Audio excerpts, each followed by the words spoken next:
Yo, what's up, Plant? How you doing, man? What's up, guys? Okay, so this, and this. That's yeah, I don't know anymore. So the plan is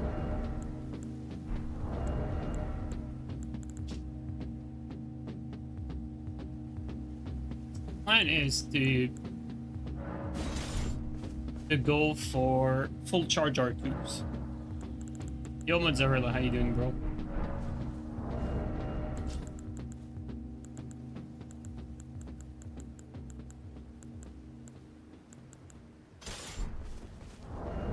Full charge R2s. I can roll with this. Do I have enough poise?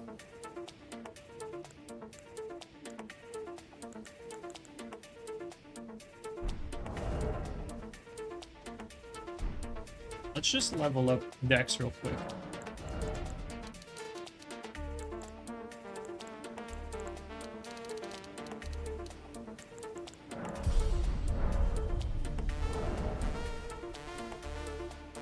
Yo, what's up, Green? How you doing, man? What's up, Hosier? What's up, Mezochrist? What's up, Muzon? Hi, Chirico. Welcome in, guys. Mozzarella, thanks for the gifted, man. Wakizashi for sure. No, not today. I used enough Wakizashi recently. I love the weapon, though. I think it's a really fun weapon to play with. The shield is always a little more on the skillless side, but I mean the Wakizashi itself is very fun to play with. Okay, so I want to see my AR. So I have 650 here, two-handed for this. 650, and if I dump everything in offense, I get to 694, which is it worth it?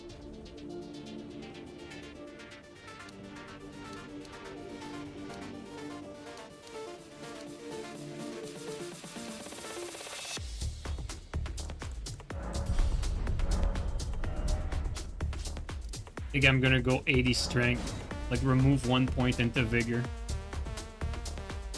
Put on Craglate on it? No, we're gonna have endure for you know, actual use cases though. Is it thy wish? No. We're gonna go 58 vigor, you know. I could use the tryhard helmet as well. Why not? When I say tryhard helmet, I mean like the lion helmet, right?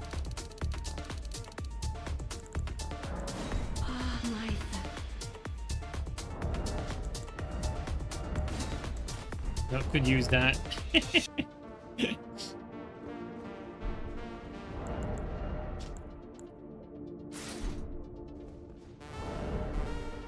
I think that's good enough. We can probably do something with that. So the deal is,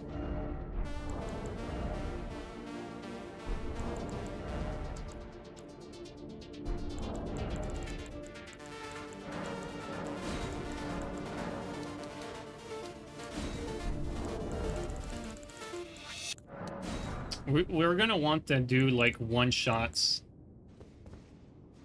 with the fully charged R2. Gonna try that again. Gonna be my third time, I think, using that. It's always been quite decent so far. At least the lion doesn't have a sleep weakness. Yeah, that's true, actually. It has like 2 free points without like the big downside that the others have. What about this one? Is this one weak to focus? It's not that bad, actually. Not great, but it's not that bad.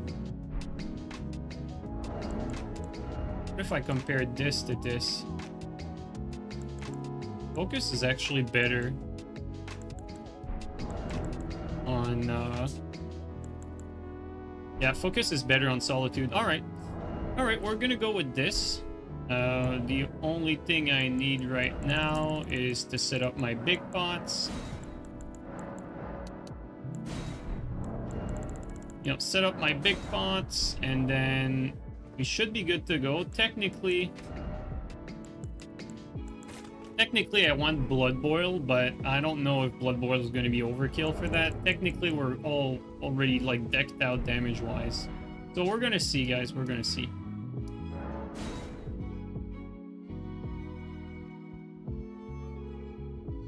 That's the Bronx helmet? Why is that?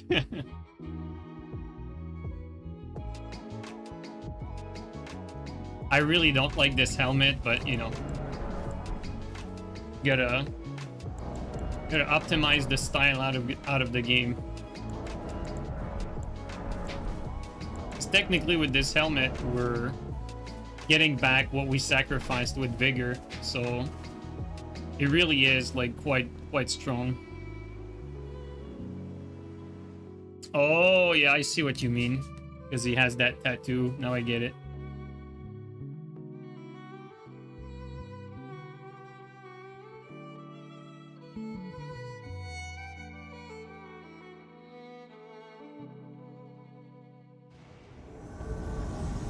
Okay, we got a full squad in here. Hopefully the first invasion is kind to me. Like it never is. Oh boy, here we go, full squadron. You know what? I'm a little choking on the Blood Boil.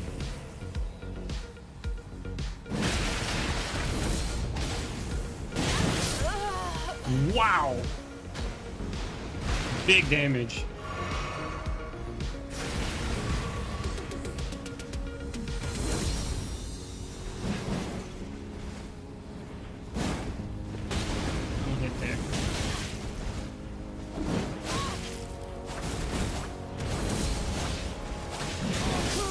Yo! That's straight off.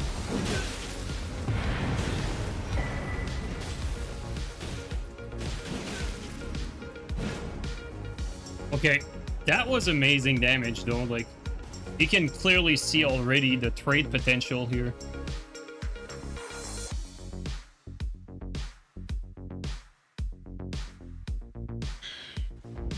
We're 2 fights away from me. Stop calling John Jones the best. Wait, isn't John retired now? What's happening? Why are you saying that? Like, I'm not a John Jones fan. It's like, I'm just... Every time I say that, it's because, you know, even though I don't really like the fighter, it's just... I like to think of myself as fairly objective. I'm not like a fanboy of like anyone, so... Even though it's quite clear that that John Jones fails a bunch of doping tests, you know. It is what it is still.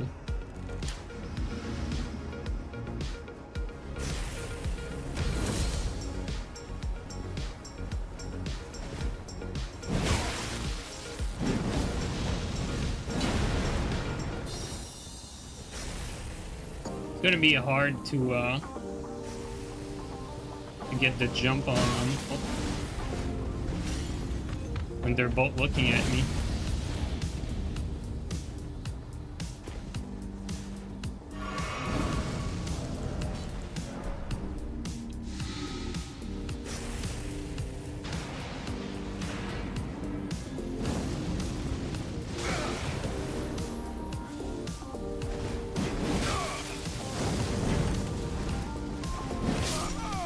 Nice.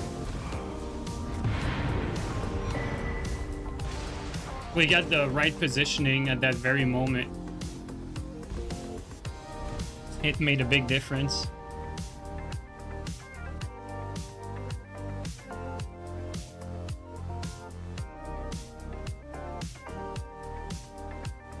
Yo, Medios, how you doing, man?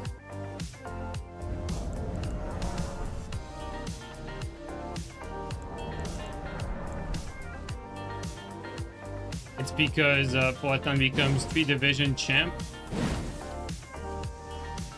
in 4 years.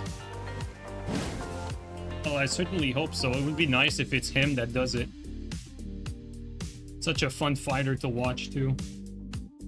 Such a great fighter. It's always amazing to watch him fight. There's two of them. Wait, is that a red? He has a summon red.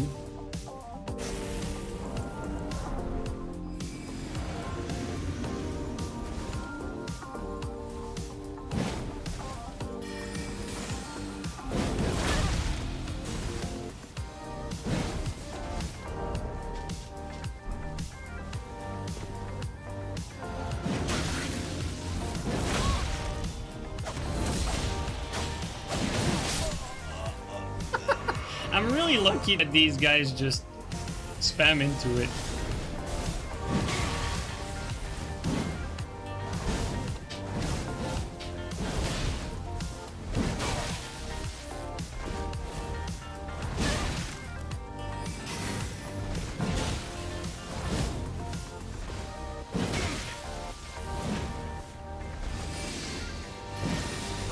Close.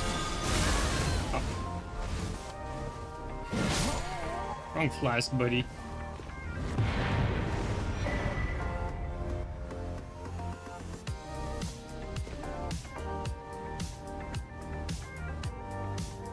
Now this is a dodge build, right? The ladder legal BHS coupled with the annoying ass spell.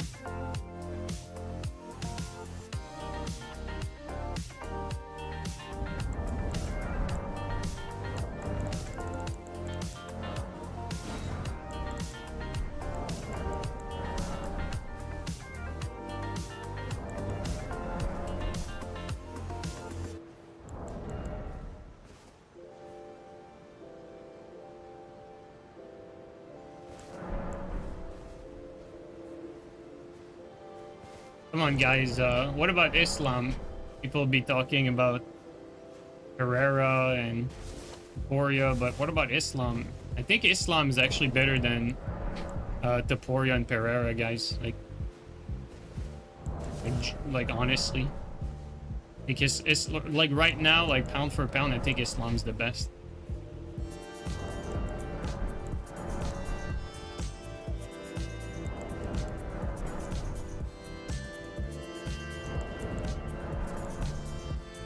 Summer Game Fest this week? Is it really this week?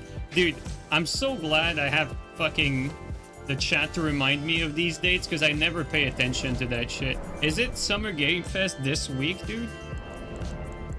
That's crazy. The Stony State of Play? Yeah, Stone Snap. Come on, Mook.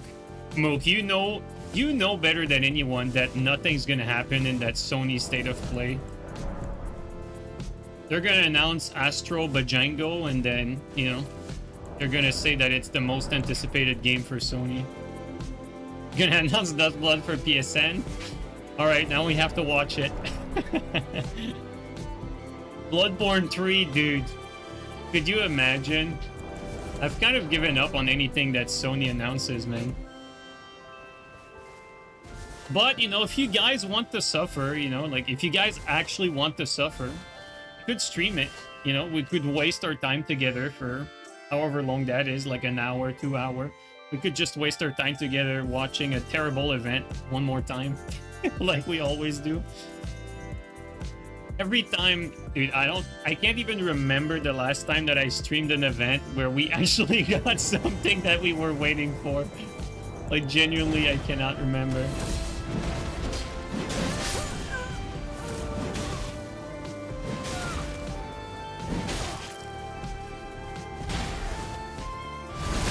This is quite the fight, guys.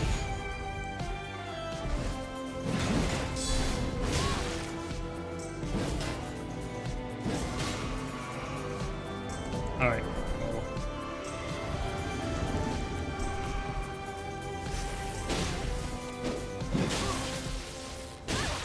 He does not care. What? No hit? Elevation? Yo! This guy's a monster! He mastered the game! Yo, this is crazy. Alright, let's just kill him. I feel like the elevation is like favoring him like way too much so far. Let's try to go on the other side.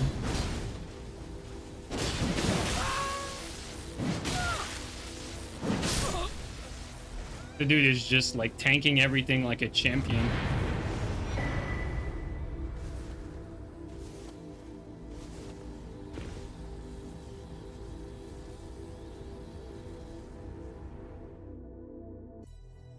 You love Islam, he is indeed best bound for pound, but it's so annoying the way they carefully manage their career fighting once a year. I perfectly get what you mean, but you know, I think if I, you know, if I was in these fighters' shoes, I definitely want to minimize the damage and maximize the outcome. But I perfectly get what you mean. It's you know, like if you have like a fighter like Adesanya that like fights as much as he can, you have a much more risk that you're taking. Obviously, Adesanya could do it because of the style of his fighting style, but still, you're taking on a lot of risk when you fight often. But yeah, you're completely right. Like, the more often you fight, the more merit you should have. Armored Core 6 Festival probably was the last time. Oh, I missed the... what was the last time the Armored Core 6? Oh, you mean the last event where, you know, we had something worthwhile that was announced? Yeah, I agree.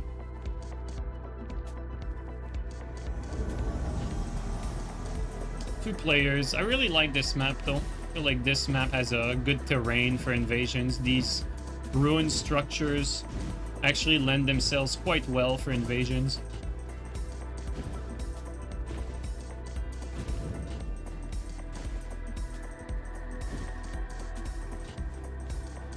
Let's actually go over here. We even have PvE to help us out.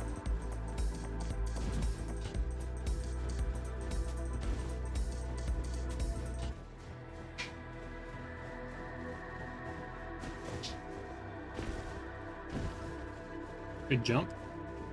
They're actually at the elevator, I believe.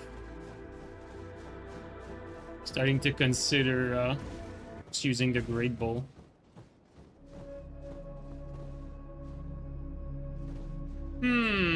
What do? We try to shoot them with the Great Bow? I think that's what we're gonna do. Gonna change our strat.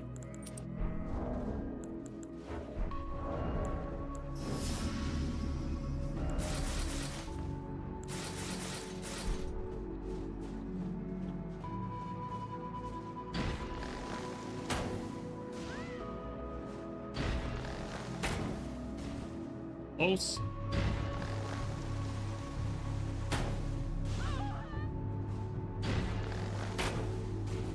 Close.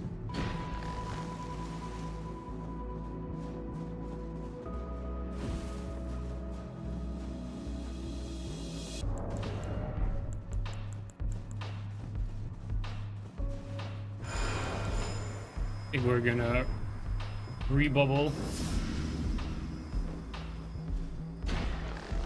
Let's get a headshot.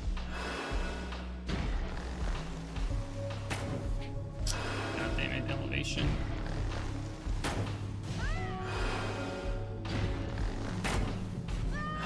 There you go. All right.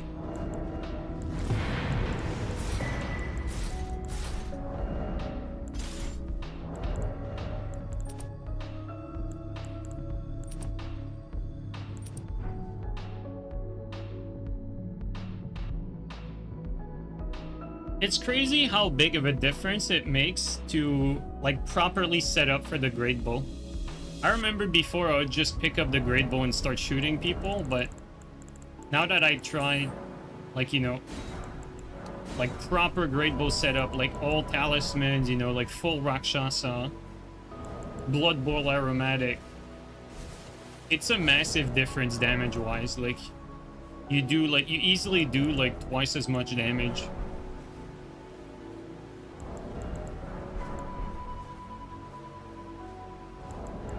It's definitely worth it if you're positioned like the last invasion where you're likely not gonna get attacked back. And so just maximize your offense, pure and simple.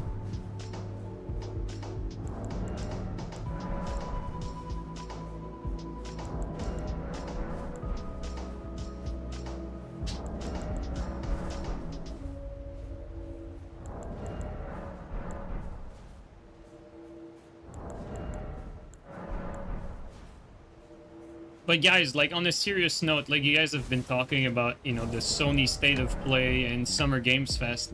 What are we actually waiting for, like game-wise? Like what are we expecting that we're excited about? Because technically, you know, what's coming from FromSoft? Well, Duskblood and Tarnished, that's gonna be like Nintendo stuff. Maybe we could see that at Summer Games Fest, maybe. But what else is there? A new From Software announcement? Nah, dude, we're not getting anything new from FromSoft before Duskblood and the rest gets announced. It's gonna come after, probably. Let's think about it. Like, what are we expecting here? Like, what are we... Like, are you guys waiting for some specific game from a specific studio?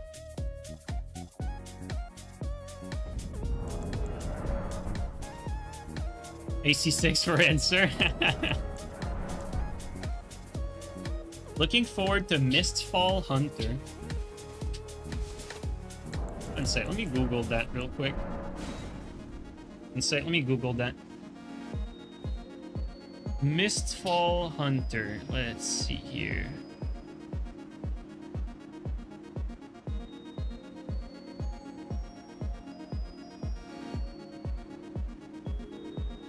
Mistfall Hunter.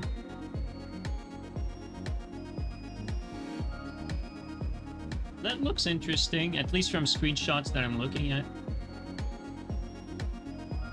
There's some gameplay for that. Let's see.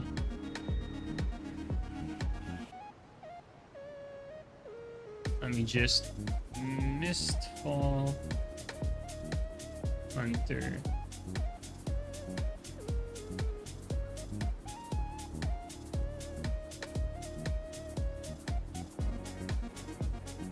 Oh, some nice customization.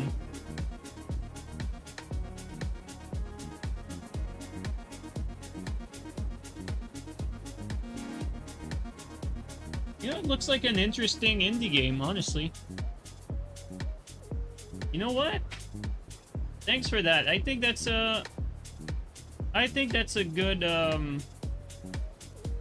that's a good suggestion, man. You know what? That actually piqued my interest. After this stream, I'll probably like give it some proper attention, or maybe we could do that, you know, later on in the stream. Could watch some gameplay. Thanks for the heads up, man. I think that's a good one. Looks interesting, at least for our taste, right?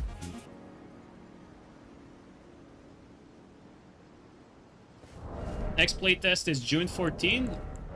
Well, thanks for the heads up. Honestly, it looks interesting.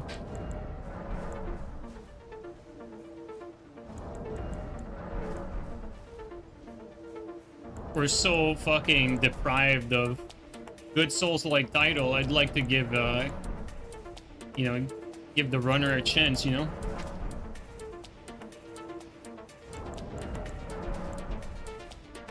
Scourge, for the... for this Great Spears over... this Great Spear over Lance, there's a good reason for it. When you're invading, like, you're not fishing for, like, Great Spear gameplay. You're fishing for that full charge R2 one-shot, which already, like, during this stream, we already killed, like, a lot of people with that. Like, that full charge R2 for invasions is just perfect. Obviously, you know, that full charge R2 is not great for 1v1, but in an invasion setting, like, you can get a kill with someone slipping on a banana peel, get that full charge. It's actually like the third time that I've played with this weapon on stream, and so far it's always been quite good.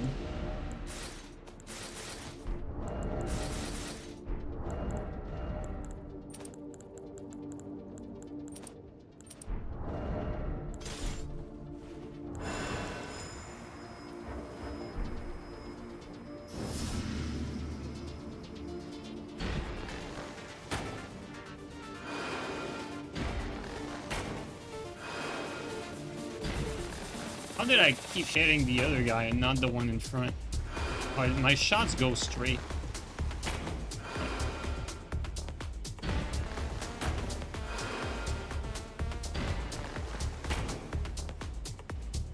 That was a well-timed shot, but I think we hit him. We hit him before the eel. That's so unlucky for him. What the fuck? We just hit him like right before the eel kicked in.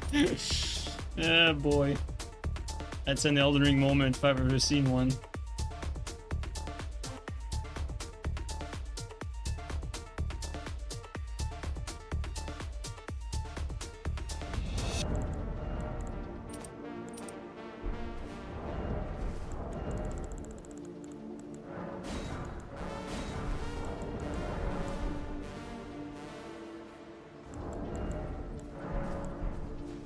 Started playing recently, noticed a lot of people using Lance R2. I feel like that Lance R2 got heavily popularized when JeeNiNe did some Lance mirrors. I feel like that's really where like that Lance R2 like became more popular. Because before that, like, you know, like people were aware of the frame data, but no one was using it. You would not see it anywhere. I feel like we made people realize of how strong that R2 was.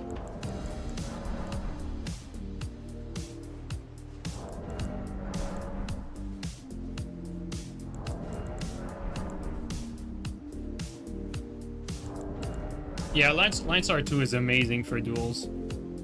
It's countered by, you know, reverse quickstep, reverse BHS, but what doesn't?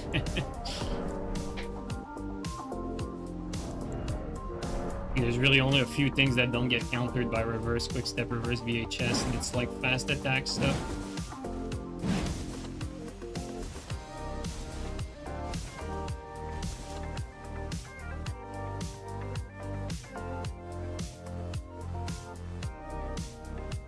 The stream weapon today is the Mesmer Soldier Great Spear, but I'm not using that Great Spear as a Great Spear. I'm mainly using it as an R2 stick for invasions because, you know, in duels, you'd really want to leverage as much of the Great Spear moveset as possible, but for invasions, you kind of want to bait people into eating a full charge R2.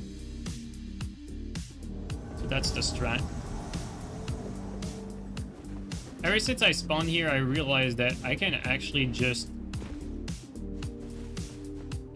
walk here and join the battle from there.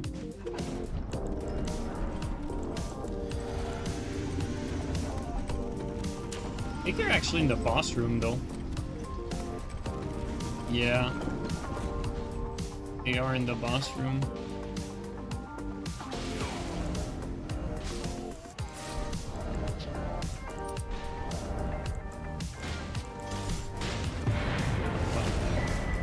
I was about to try to scam them with the Radon sword.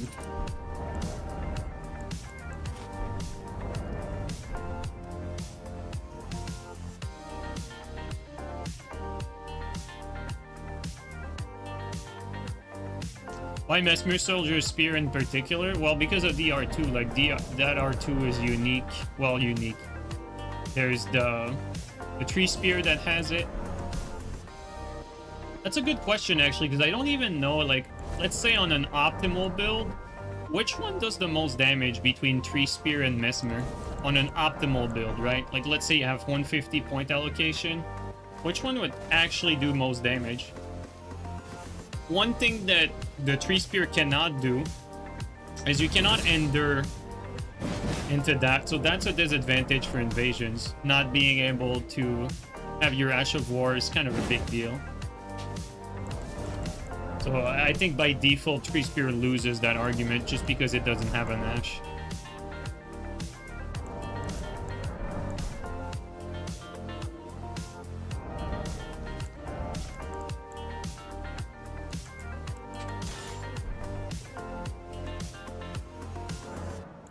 Also counter damage. Yeah, that's true. Counter damage you'd probably factor in.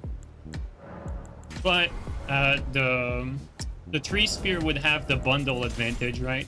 Because Tree Spear, you'd be able to use the holy bundles, and then you'd have a really good split damage, right? Whereas with this, you know, lightning bundle, it's great and all, but you're not like really leveraging that split damage.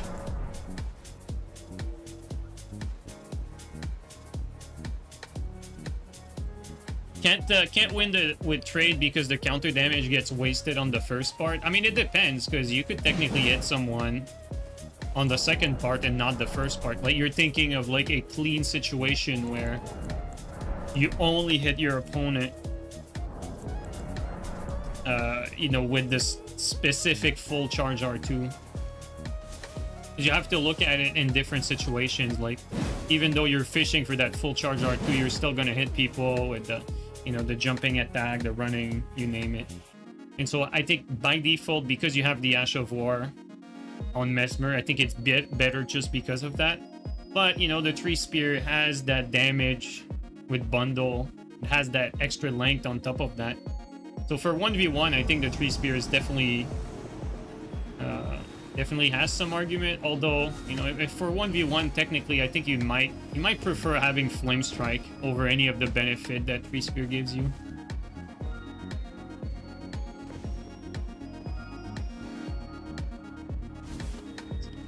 Okay, well, we're gonna be stuck with at least 2 people in here. Let's see what happens.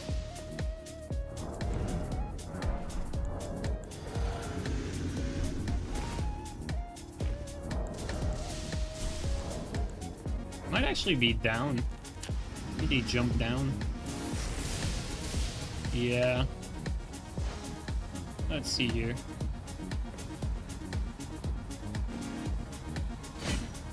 That's that Dark Souls 1 stabby stab.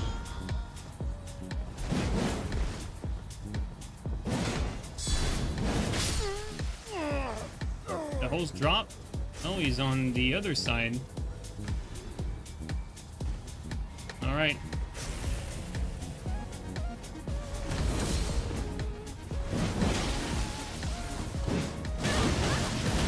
That's a lot of damage. Oh.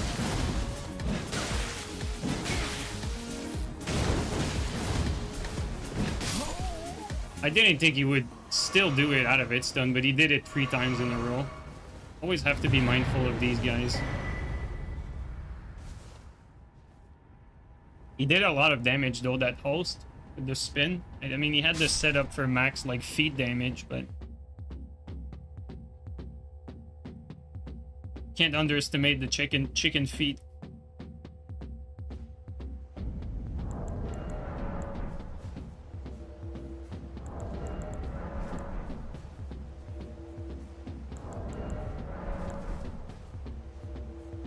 We tend to think PvEers are smart. I don't know, man. Maybe maybe I should not, but somehow I'm always expecting people to make the right gameplay decision, even though I've played for forever and I know that it's just not the case for most players. What about Sleep Pata into Carrion Slicer? You're talking about the, you know, the Sleep Fist weapon. That thing is not horrible, but it's not great. If you're talking about the actual Pata with a sleep bundle, that's just not worth it.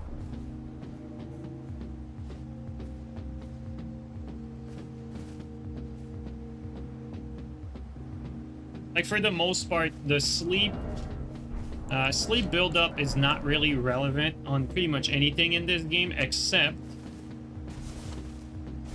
the sleep pots and the sleep crossbow. So sleep crossbow and sleep pots are usually your main source of sleeping people. And then maybe if you, like, let's say you do like a sleep bolt on someone, and then, you know, they don't get slept, and then you do another one, and then they don't get slept, and then you do a third one, and you know they're close to getting slept. Maybe then you could justify starting to use like sleep bundle in that particular fight to get your sleep on your opponent. However, you're gonna have to know like when your opponent is gonna get slept, because you might fuck up your own punish by attacking them with your main weapon. Because let's say, for instance, that you have Pata, right? Like you said, and you have sleep bundles on that Pata. Like, what do? Like, you do a running R2 and then you combo them, and then they get slept mid running R2 combo, and so you get your running R2 combo, but you get nothing out of the sleep punish, nothing more than what you would have landed anyway. So all things considered, I think as far as sleeping people, it's really all about sleep bots and sleep crossbow. You remember goofing around with St. Trina's swords and people died before getting slept? Absolutely, dude. I have the same experience. That's exactly what happens. You're absolutely correct on that. Yeah, every time I played with that thing, I would always, like, kill people before landing anything. Oh, we got the dueling shield, which, to be quite honest, is unwinnable matchup-wise. This is not a winnable matchup. And they're waiting for us there. I'm gonna back up.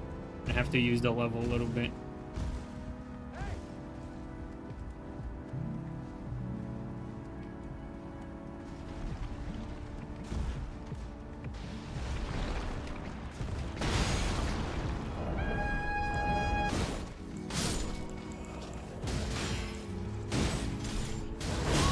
That is not what I wanted.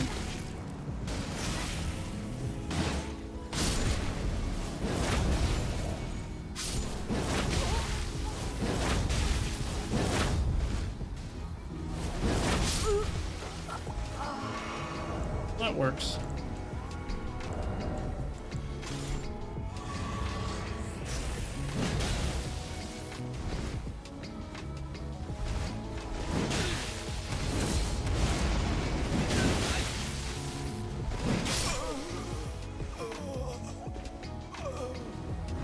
I love how the dueling shield did not know what to do. The moment we started spamming fucking blind spot, that was quite funny.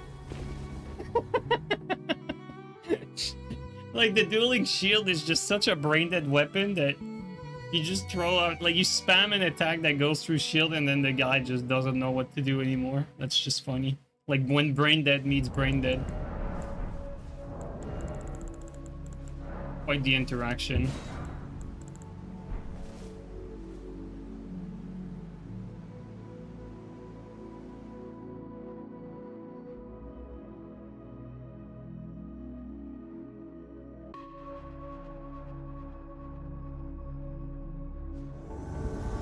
Dream would be to clip someone with sleep pod, then switch to sleep butter pada. Honestly, like, a good strat to sleep people, it is actually to throw sleep pods, you know, get the build-up going, and then finish them off, sleep build-up wise with the crossbow. That's the right way to approach it.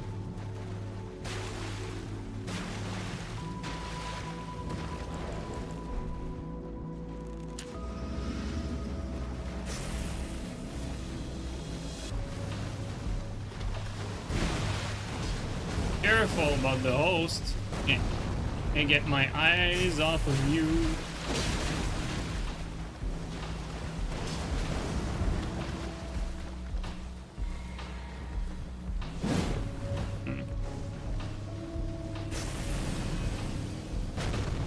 Oh, we got a teammate. All right.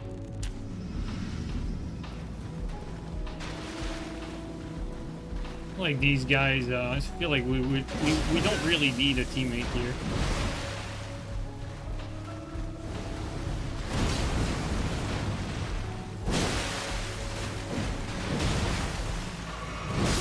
Yeah, I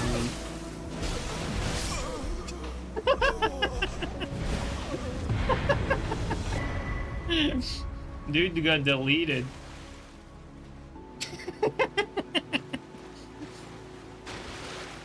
They both got deleted, actually. That clueless Co? Yeah, that Co was trying to kill me as well, but he got flushed out by the other Phantom.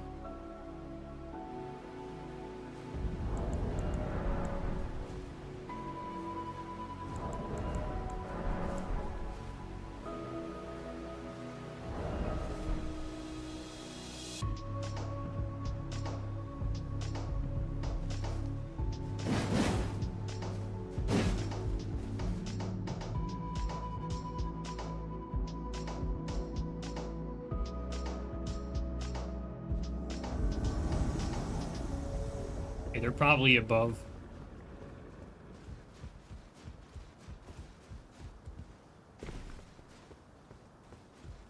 question is this elevator available?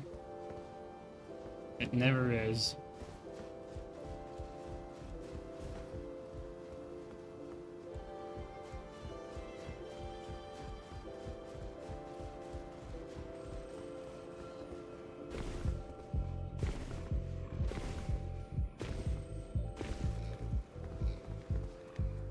It would not pick up the ladder for some reason.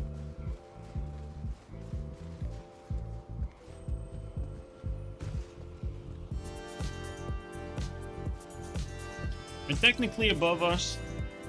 Gonna reach them soon enough, I think. Well, soon enough, soon-ish.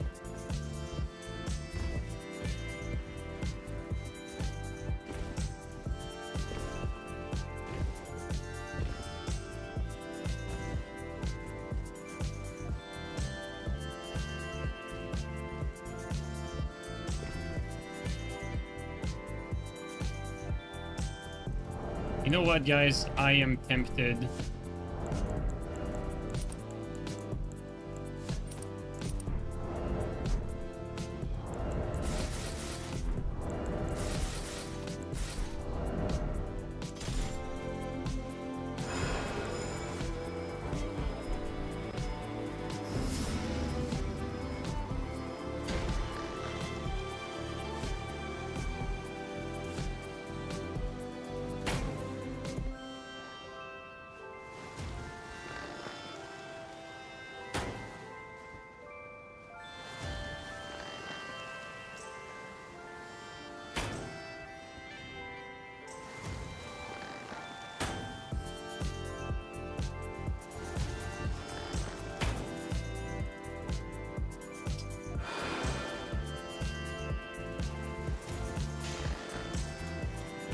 And difficult to reach them, actually. It would need to push a little further. Alright, let's just push.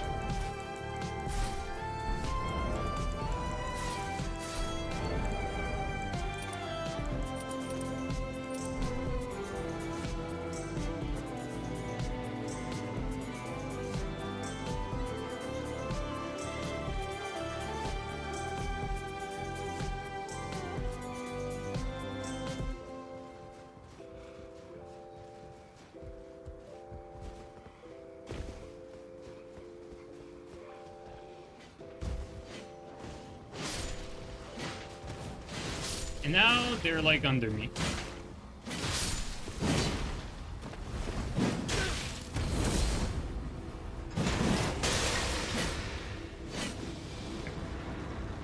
Can I drink my physic with this though? I can. Okay.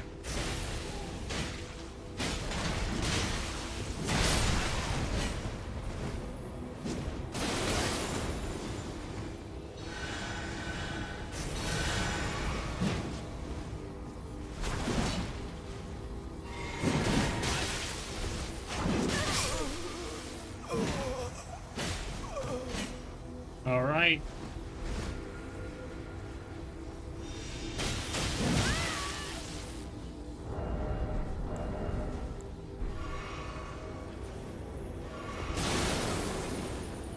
Something joined. I don't know what though.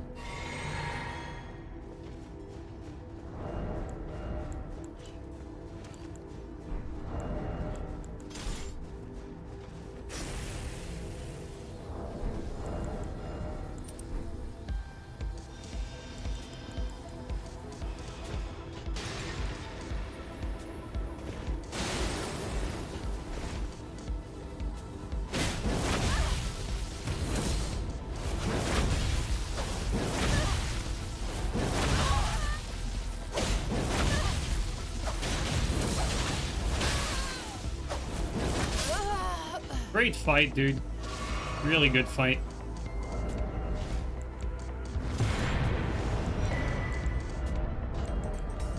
I think I should do that with against people that have shields and just like sit behind like dueling shield or something like that. I think it makes a lot of sense to just blind spot spam. Peak Elden Ring? Yeah, I agree.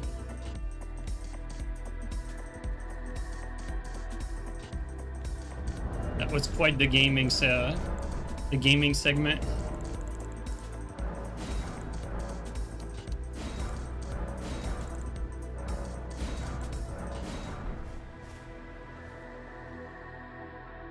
The game is truly balanced after all. Yeah. You know, dueling shield is not the problem. See? See?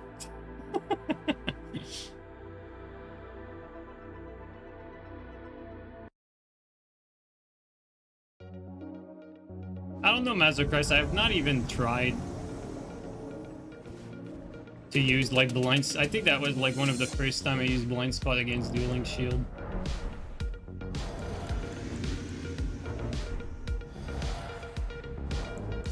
Great game.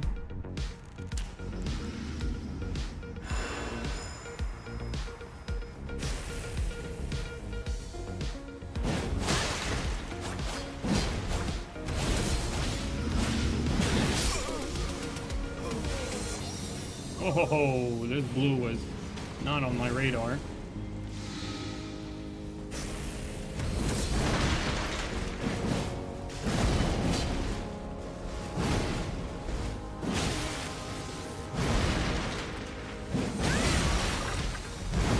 Oh, we do not want to get comboed by all this stuff.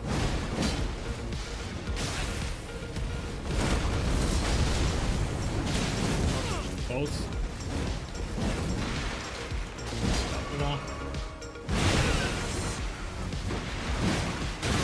No hit for me, but Big Boy finished the job.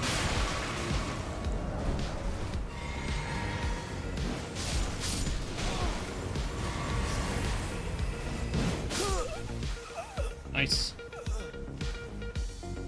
That blue, surprisingly, was a little finicky to finish.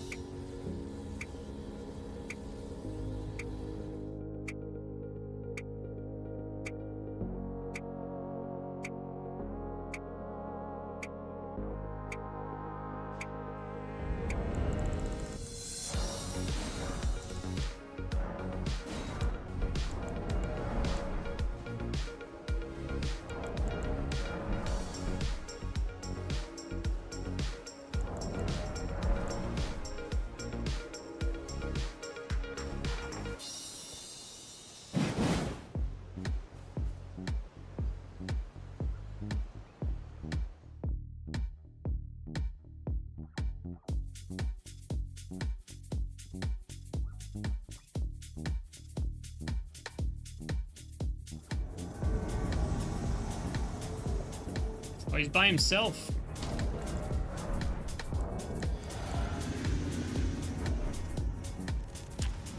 Alright, buddy. Let's do this.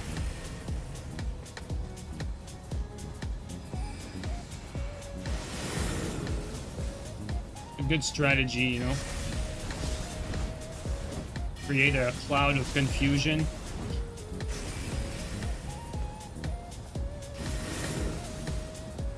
Alright, should be good now.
Where is this?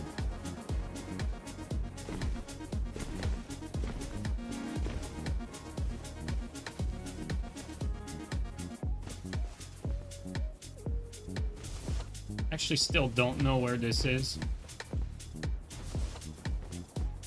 Okay. Insane spawn. Alright. Well, the host is down there.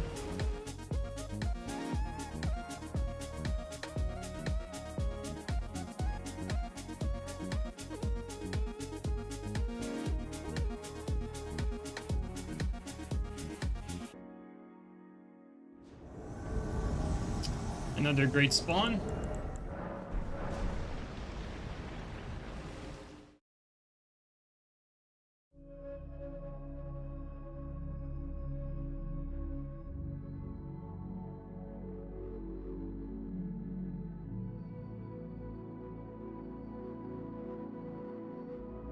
Finger roulette, Miyazaki always win. Yeah, he does.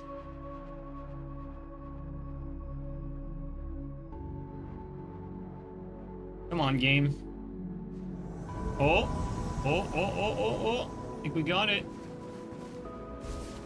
Did we?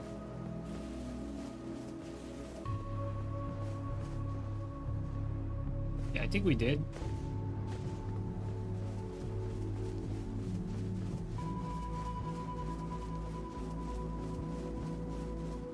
I mean, we're far, but at least I think we can reach him.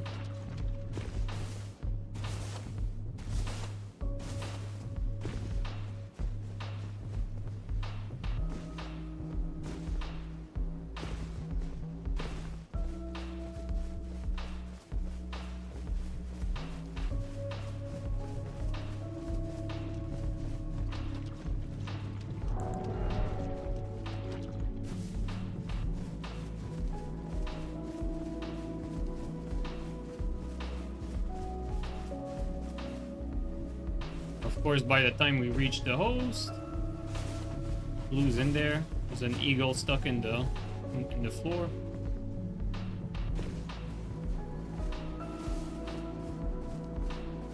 Those should be close to us.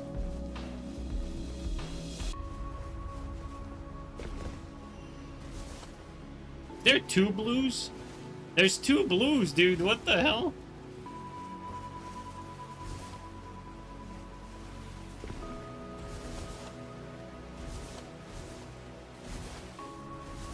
Need some help from the plants.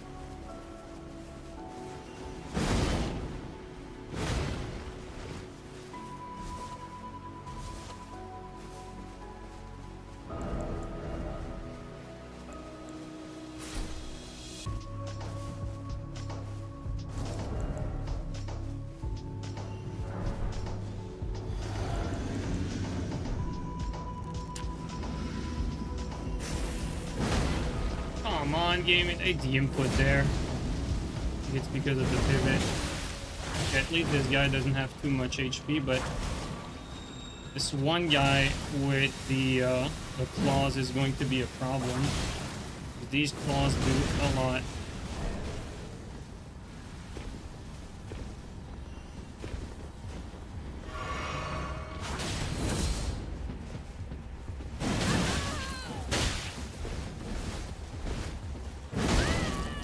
That's bad.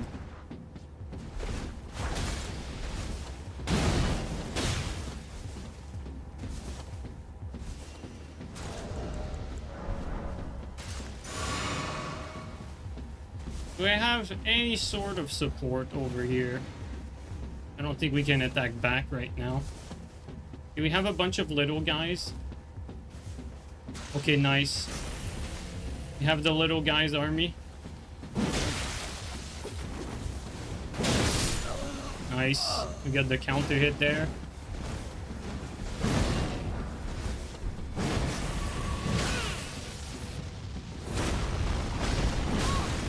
Interesting, it stunned me.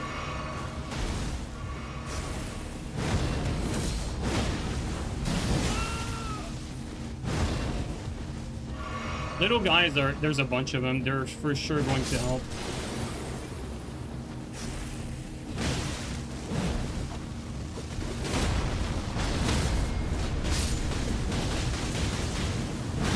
It ate the input. Oh my god. No, my god, did we almost got scammed so badly too.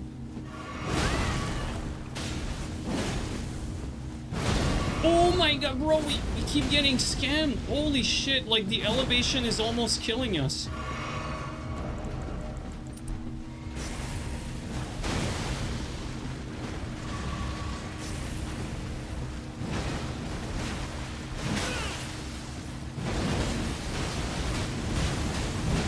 Oh, come on, give me that finish, dude, would you?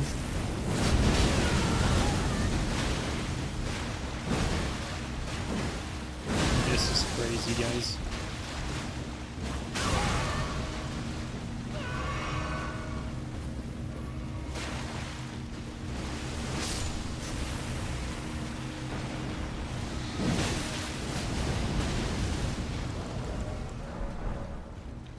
I'm not gonna take any chance. We're gonna go for the plants back there because it just ate my input again. I was dodging that. Good thing it didn't land.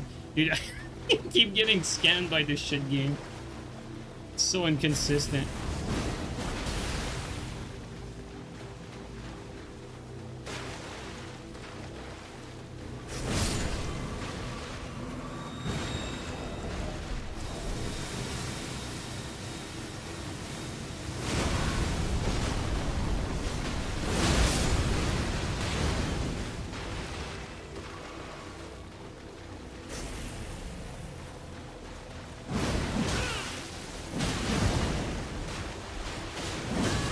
It ate my input again. I'm not even joking. Like, that shit is obnoxious.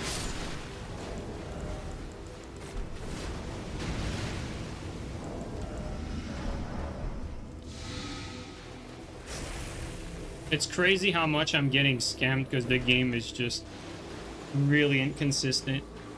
I think like half the damage I took, if not more, has been off of undeserved hits.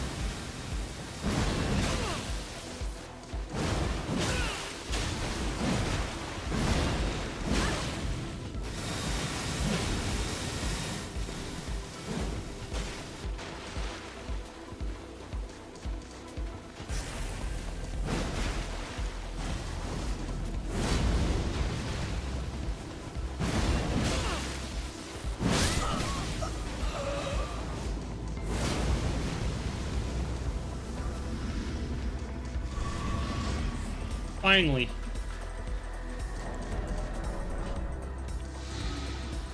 There's already another blue in here.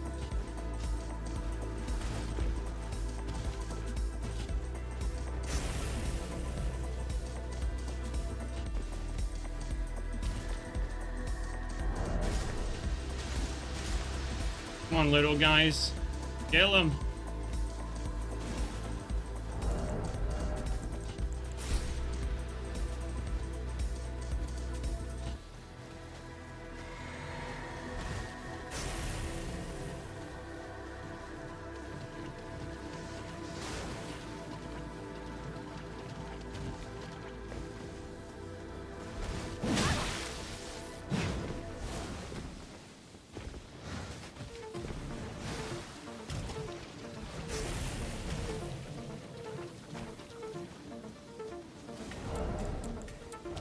Honestly, I think we're gonna replace this.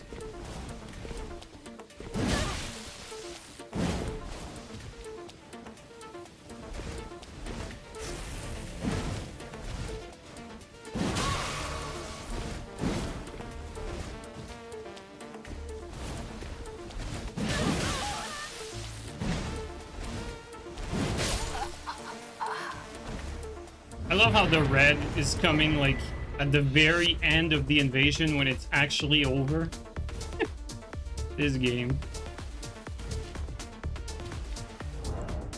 I'm glad I took the, you know, the smart approach for this invasion, even though the people we were fighting were not great. Like, I got scammed of so many inputs this invasion, like it was extremely frustrating.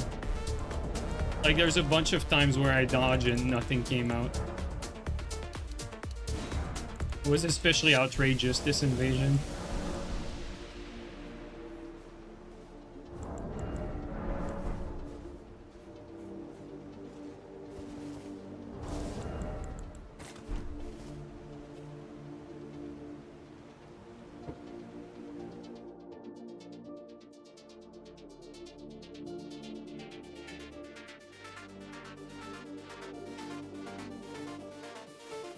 any recommendation for full strength build.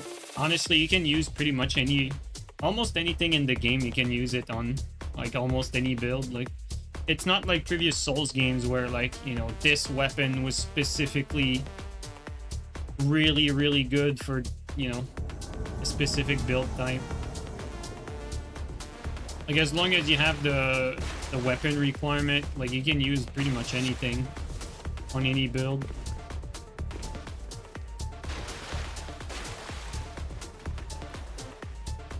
Says there's 2 players in here.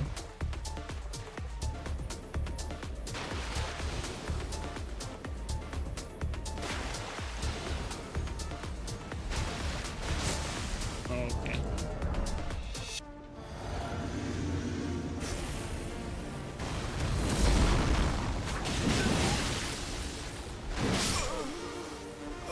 Or the whole sighting. Where is he? There he is. A DC, perhaps? No? I give up, maybe?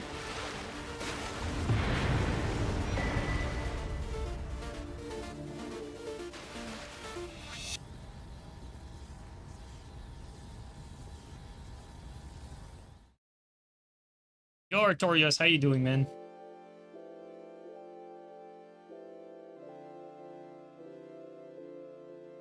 Remember the gut sword being really good, but you never used ultra great swords? Well, you know, like the weapon we're using right now, the Mesmer Soldier Spear, it's really good on strength builds. That charge R2, as you can see, does amazing damage.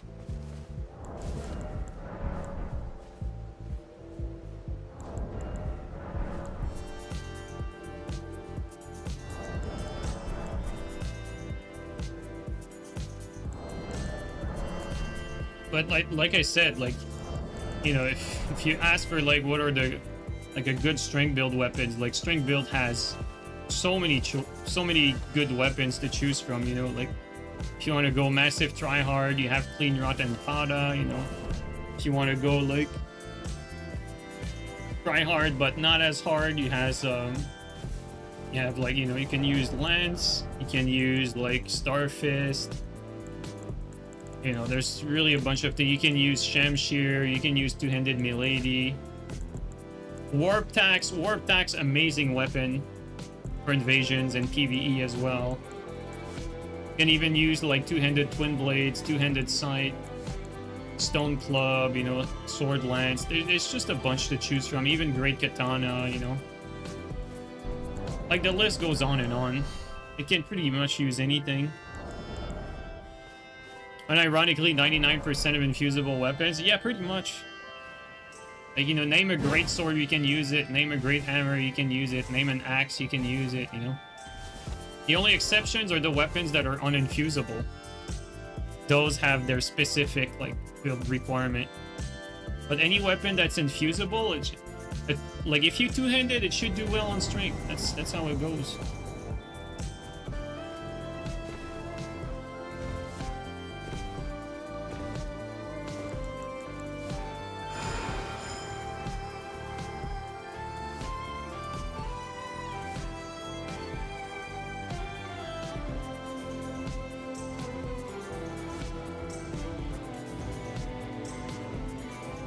Wonder if they're up top or not.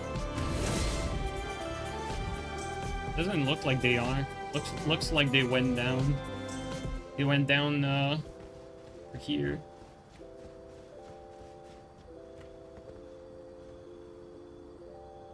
If we're probably gonna find them, I think it's pointless to try to chase them at this point. I think we're gonna wait for them at the elevator.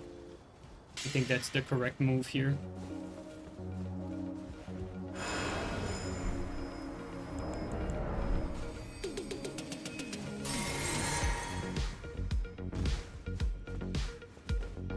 Are there any infusible weapons that are ever better on Keen? Oh yeah, there's a ton as well. Like, you know, some weapons are slightly more optimal on Dex and some are slightly more optimal on Strength.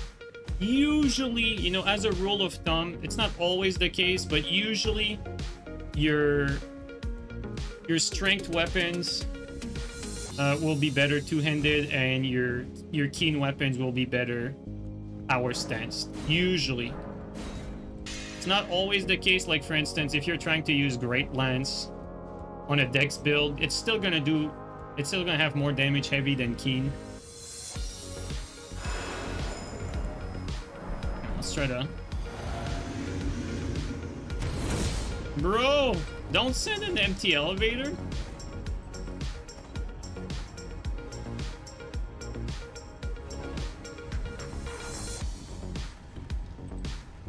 Don't do that again.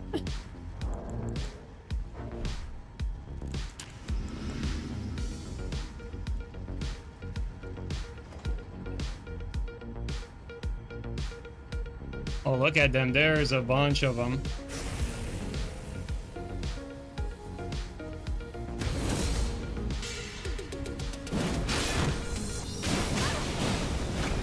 Okay, maybe,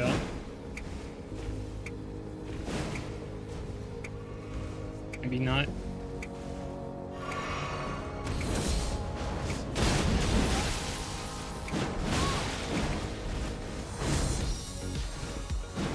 So close.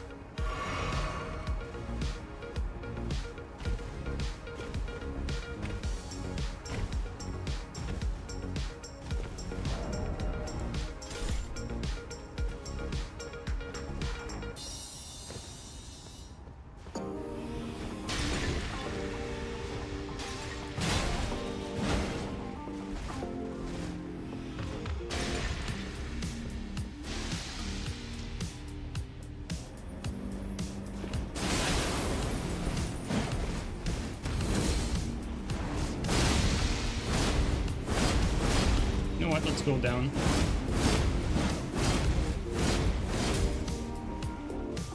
Okay, this is a dead end here.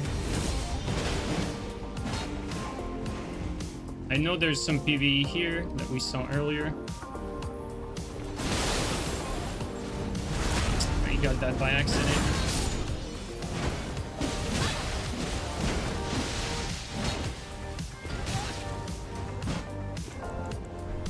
No, I think I'm dead.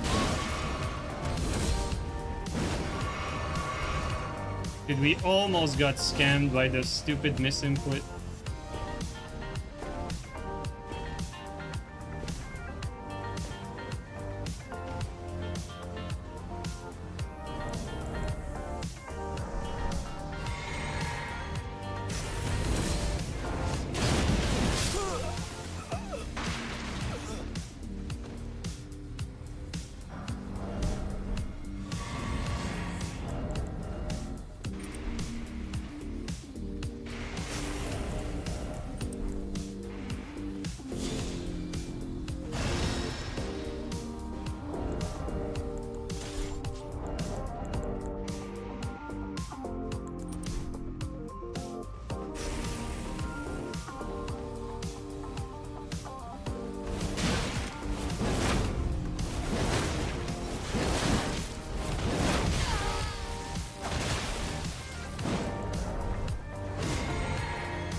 Come on.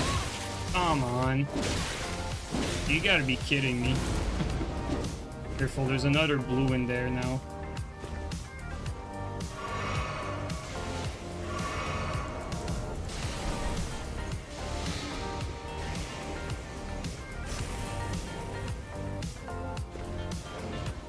Is he here? Oh, he's not here. Alright, let's fight him here and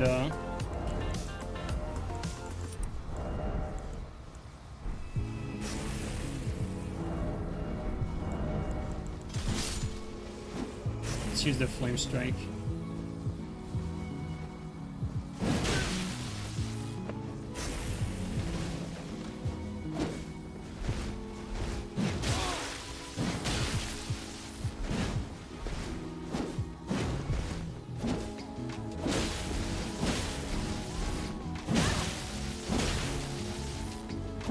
Hey.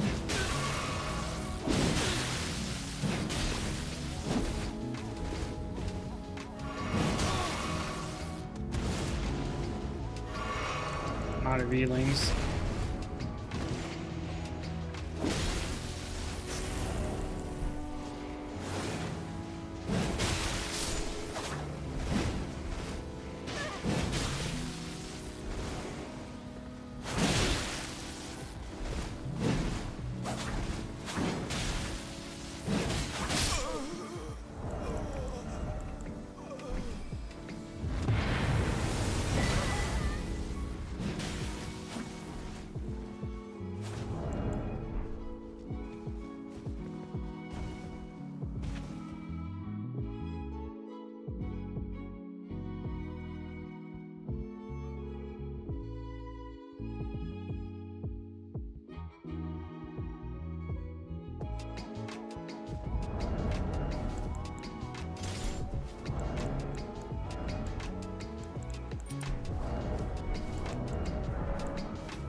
Got scammed a few times against the host when we were fighting him. Not in the dueling square, like the spot before that.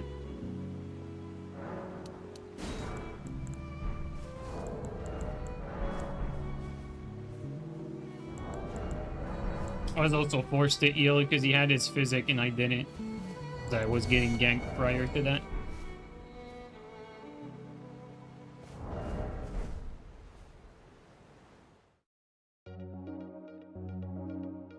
I usually don't like to heal when it's a 1v1, even if it's against a ganker, but sometimes you don't have a choice because they just have the big stats advantage because they're on physic and you're not.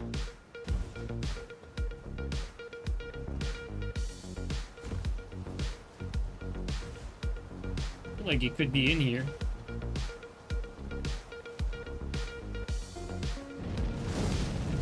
This is not the right weapon. You know what? Let's... I feel like he's in here somewhere. No, he's not. Never mind. Oh, there he is.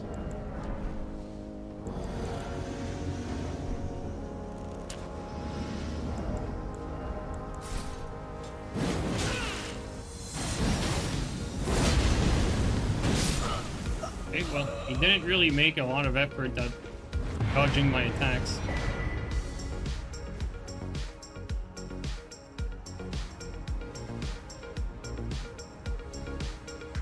Is two-handed katana good for invasions? Two-handed katana, no. Two-handed great katana, I'd say yes.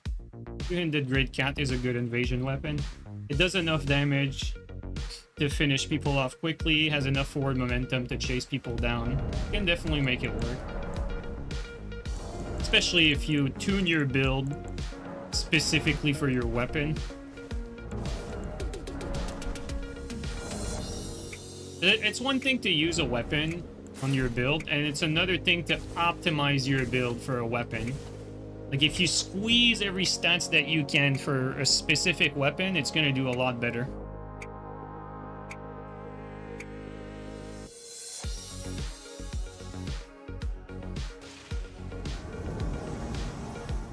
There's one guy in here.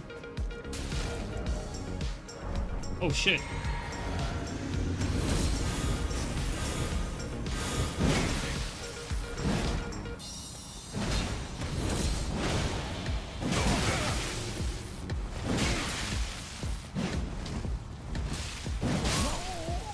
Interesting, he actually did not take a lot of damage. I think he was buffed by something.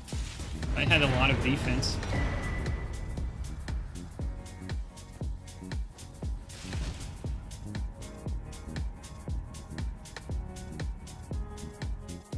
Two-handed Great Cat is pretty nice versus some hyper armor.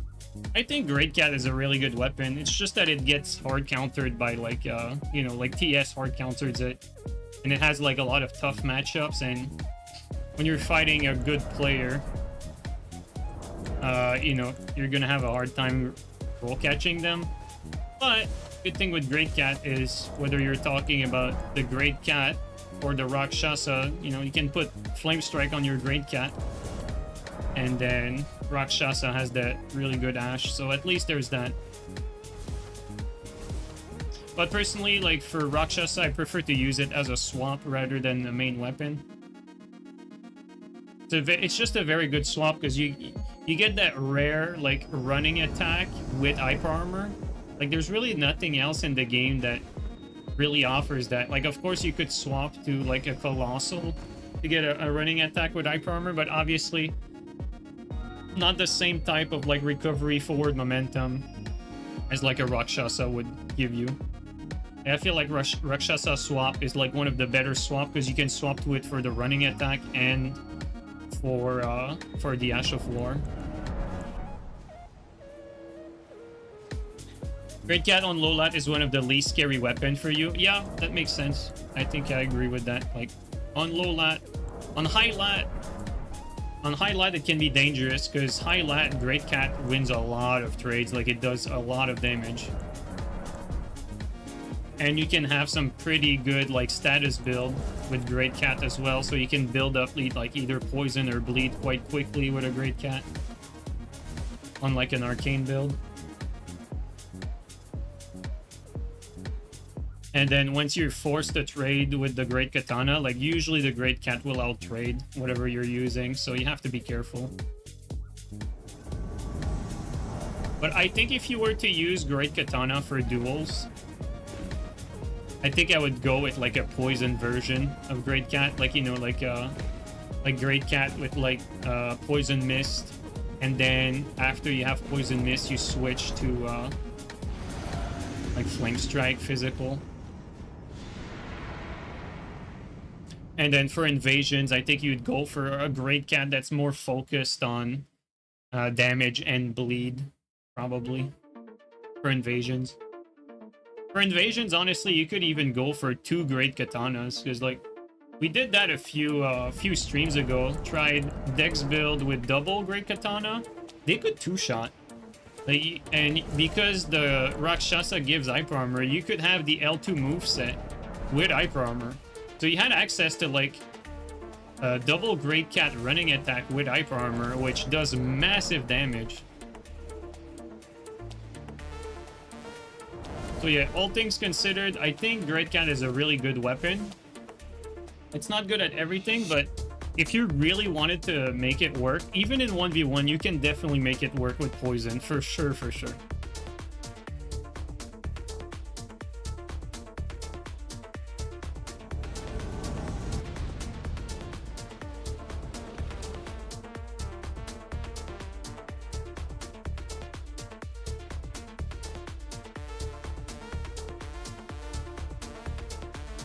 You wish they named it Odashi instead? I mean, you're correct. Like, it is pretty much an Odashi, right?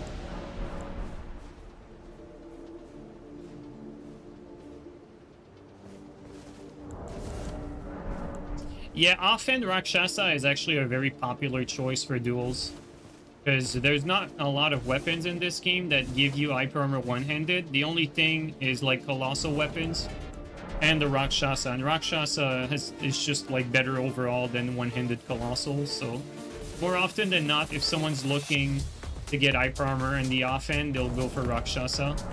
And then main hand, there's just a ton of options. You know, you can pair main hand with like a dagger, like an R2 dagger. You can pair it with Claws of Night. You know, you can pair it with even a halberd. Really, you can pair it with. Let's see, what else could you pair it with? I mean, you could pair it with a Trusting Sword even. I know it's not popular, but you could pair it with Trusting Sword. Could pair it even with... You could have, like, offhand hand axe, main hand Rakshasa as well. There's a ton of variation, really. Ton of variations. You could have, like, main hand Pada, offhand Rakshasa, too. And all of these setups like make sense in one way, shape, or form. Does one-handed Shamshir work? I'm not a fan of one-handed Shamshir because it doesn't have the guaranteed poise breaking ability. Like, you know, grab a Shamshir. Like, Shamshir is way better two-handed because you always stun with the two-handed R1, but the moment you one-hand it, you don't always stun with it. So the moment you have someone that has enough poise to tank it, you're pretty much nullified. And your one-handed R2 is just, you know, it's better than, like, two-handed R2 is really bad. One-handed is a little bit faster, it seems, but it's not great. Like, if you're delegated to using the R2, the straight sword is going to be better. It's like one-handed straight sword, you're pretty much like doing like mostly R2s, just like the dagger. So like all things considered, I think Shamshir is not like a good pick or one-handed. I think if you want to use your Shamshir, you have to two-hand it.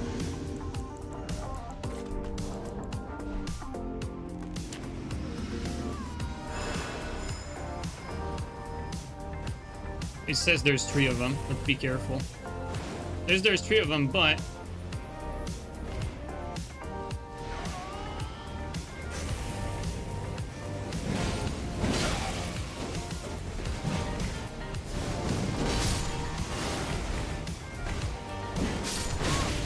God damn it. Close.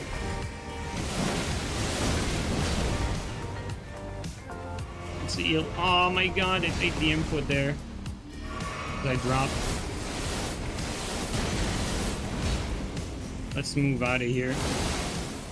Jesus. Fuck me, dude.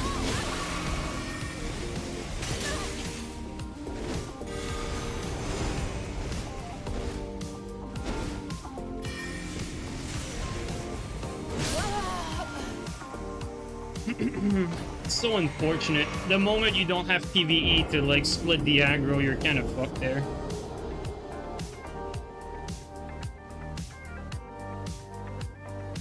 Once the attacks start coming, there's no dodging any of that. Like, you're gonna get frame trapped no matter what you do.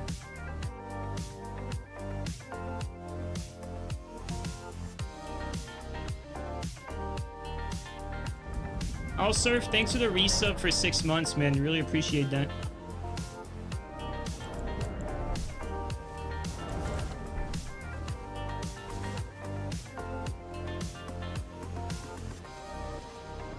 Like, technically, this invasion is winnable if we don't miss the kill on the Phantom. Because when we started the invasion, right, we started properly by frosting them. Then we went in there, we got a strong attack on the Phantom. The Phantom was one shot, but we did not finish him. And so if we finished him, we could probably win the invasion and we won't get like frame trapped to death there.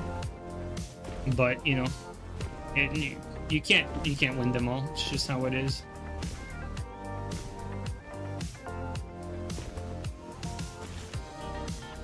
Even if you survive the blender like you saw there, you know, after that, you're pretty much one shot getting chased down by 3 people.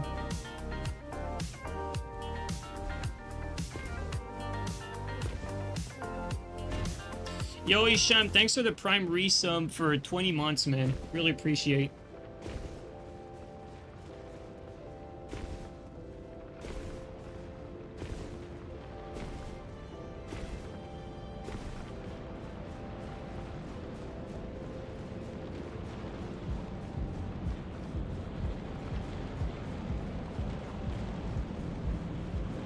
I don't even know if they're in the boss room. I think they are. Yeah, they are.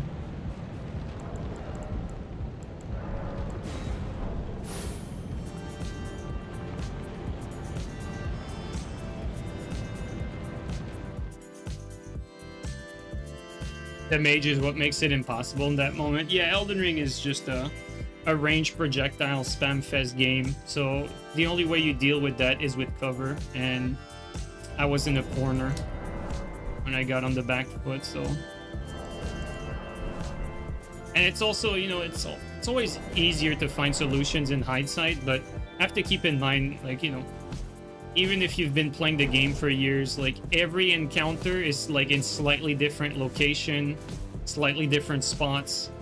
So like for instance, this particular corner, it was my first time fighting there, so I did not know like what was in that corner. Like you can't realistically memorize every single, you know, square inch of the entire Elden Ring map, you know what I mean?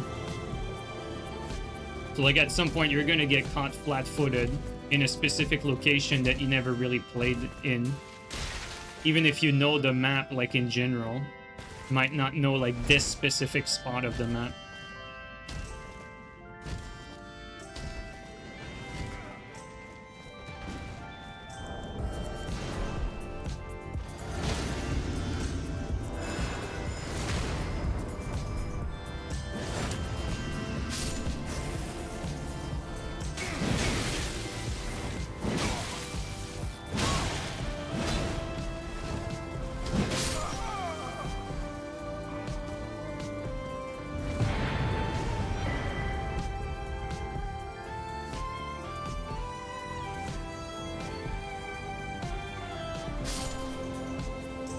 But yeah, guys, as a rule of thumb for invasions, you know, most of the time it's not really you that decides if X or Y invasion is winnable or not. Like, you know, you can play as well as you can play them, and then after that, you know, you just have to be lucky that your opposition does mistakes. Like some invasions are just not very winnable. It's just how it is.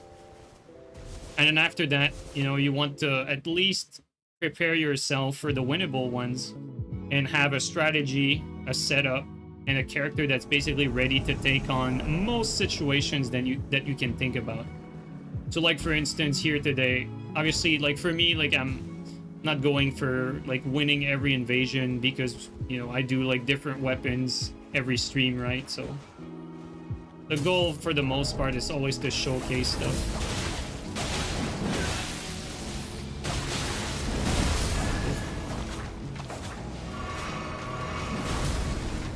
You know what? Like here I don't have my physic.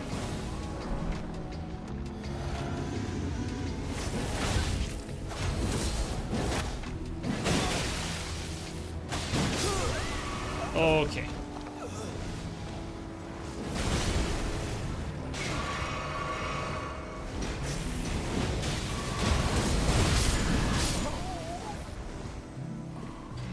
That was scary. You almost got frame trapped, like right here, like right at the start. Like stuff like that, like you can't really predict everything that's gonna happen every time. Like over time, like it depends on what you're going for, right? Like if you're just trying to do your thing, you know, like, and what I mean by that is like, let's say that, you know, the way you enjoy the game is by having your character look the way you like, right? So already like right here, like look at how ugly we are. This is good armor, you know, like optimal helmet, whatever. I don't really care about wearing that because I'm just wearing that for one stream. Another stream I'll wear something else. But you know, if you want your character to look good, for instance, then you know you're already like taking a slight disadvantage, right? And then after that, let's say you want to play with a specific weapon, like I'm doing today, for instance. I want to play specifically with this Great Spear R2, then I'm already at a disadvantage in some situations because while this weapon might lend itself well for specific circumstances, it's not going to lend itself to every situation. And so, like, are you willing to use like other stuff or to switch out to other weapons? That's another thing. If you don't, then already like you're putting yourself at another disadvantage. And so it depends on how much or how far you're willing to push your desire to win every invasion at all costs. And if you do push it as far as you can, you're likely going to end up with something like, you know, dedicated Pada build, optimal armor, you know, like, and just like rushing people, and then in some invasions just running away the entire time until you get like one opportunity for a victory. You know what I mean? Like, it depends on how willing you want to push it.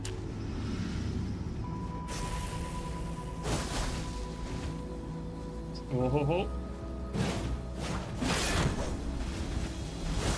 Didn't expect that. Try to use some of that tree here.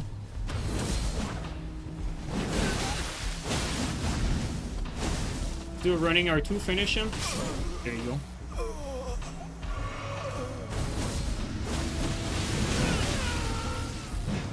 Should have done the R2 for roll catch. There you go. And also, you know, going back to our previous conversation, right?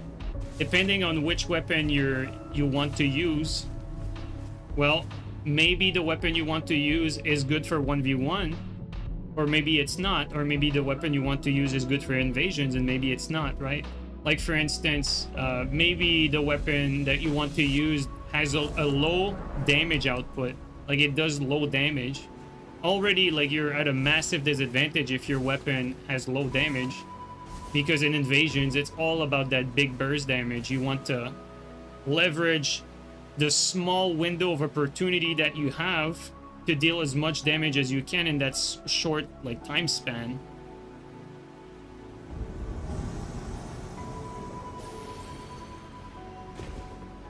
So, like, for instance, today playing with this Great Spear, this is a very good invasion weapon because you have that big damage potential in a short amount of time, right? Like, if someone trades with that R2, like you guys saw, you know, throughout the stream, I get an opportunity for either a one-shot or a two-shot. And so I have an opportunity to win invasions if I land this. Whereas, you know, like, you switch weapon, for instance, let's say that I'm using Godskin Stitcher. It's a very good weapon, you know, it's a good weapon. Not the best, but it's a good weapon. But how are you gonna generate your burst damage with that weapon? You're not gonna be able to, because you don't have any option that can generate like over 1,000 damage with one exchange. You just don't have that option. And so it's going to be very difficult to clean someone off, like to kill someone quickly. And so that's what happens, right? With most weapons, they end up being like flame strike sticks. We call them flame strike stick because for the most part, your most reliable source of damage for your weapon is going to be like flame strike and, like, you know, the usual Ashes of War.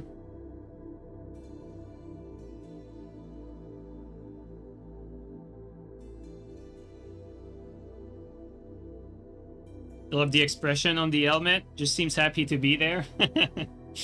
I really don't like this helmet. I don't like the fucking artistic direction in general for the armors in this game. I think most of them are extremely ugly. I prefer, you know, the older From Software style for the Souls game, like Dark Souls 1, 2, 3.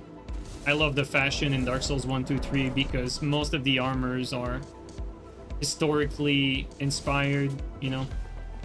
Like, some of my favorite armors are actually like the straight up like knight armor. But, you know, not to say that FromSoft doesn't make cool fantasy armors. You look at, let's say, the Dragon Slayer armor. That thing looked badass all the way back in Dark Souls 1. You know, you look at what they did with, like, robes, for instance. You had the Exor armor in Dark Souls 2. That thing looks edgy as hell, and it looked badass. I don't think really Elden Ring is any standout armor-wise. I like the look of Solitude in Elden Ring, and I'm eager for Tarnished Edition for the new armors, because they look cool as well, but that's pretty much about it for me in Elden Ring. At least it's a few sets, you know. I think also what bothers me in Elden Ring is because we have poise to deal with, right? Like, you cannot have a character that's optimal with like heavy armor. It's just, it doesn't happen in this game because the poise is too important. And, you know, like, if you watch some of my old Dark Souls 3 footage, you will see that at the end of Dark Souls 3's life cycle, I was basically playing Invasions naked.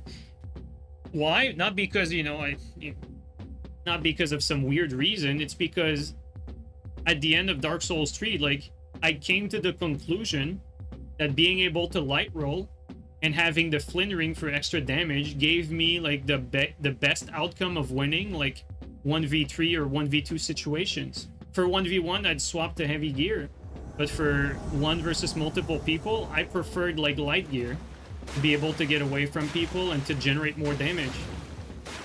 In this game, you can never justify that. Elden Ring is just not a game where you can justify, you know, having that sort of damage out or of sacrifice. I mean.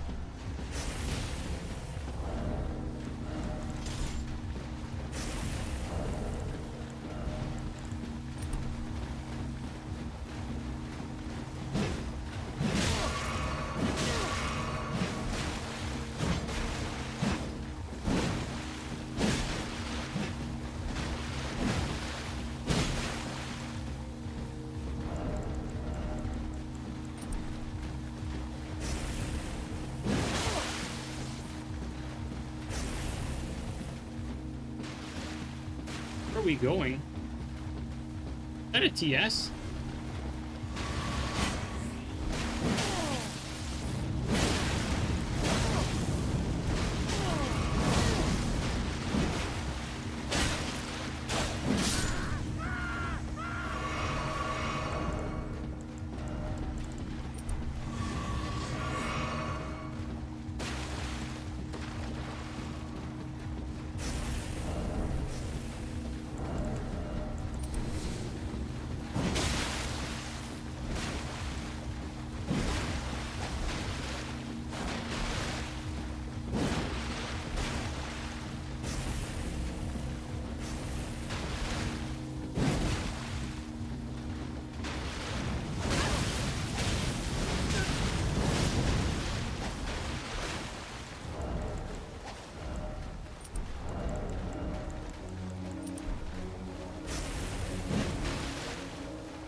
Come on, game.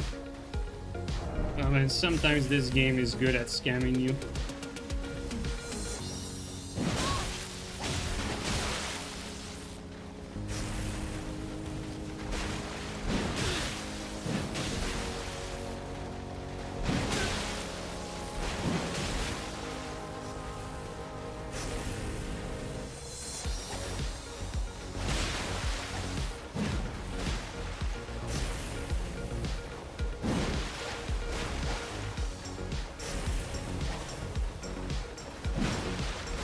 I definitely prefer Lance here. Also, my physics about to wear off, I think.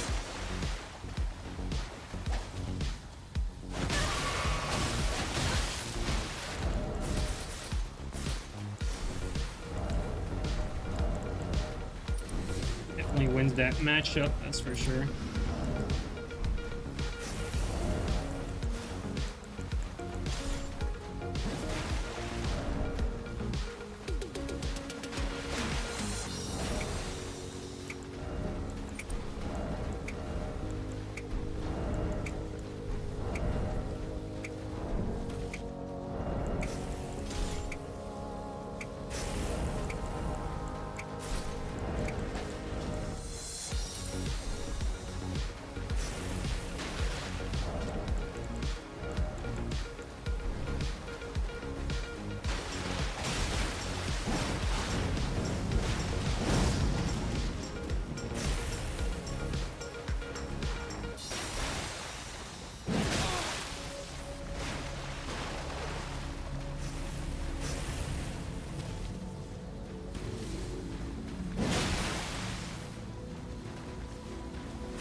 Yeah, I think Shamshir kind of wins that, especially if you can just run away forever without corners.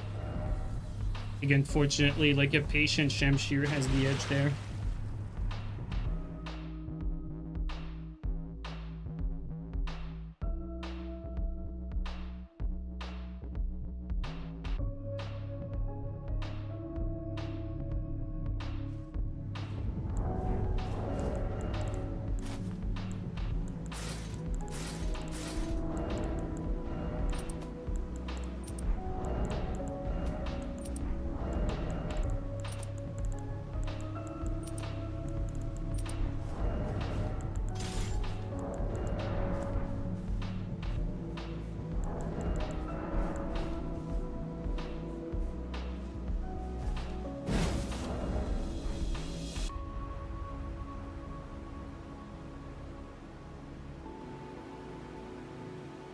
Just embracing being ugly? No, not at all. Like, we were talking about that earlier. Like I said just a few minutes ago, I don't mind, like, wearing armors like that if it's only for, like, one stream or, like, one particular setup. I don't mind that.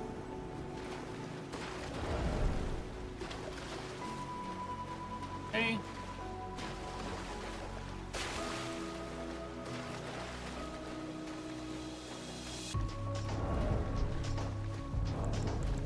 I'm not gonna drink my physic yet.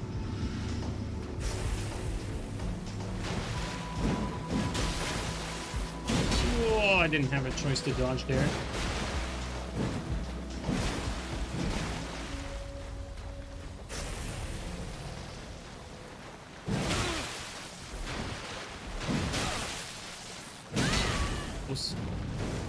That's not what I wanted. That was endure.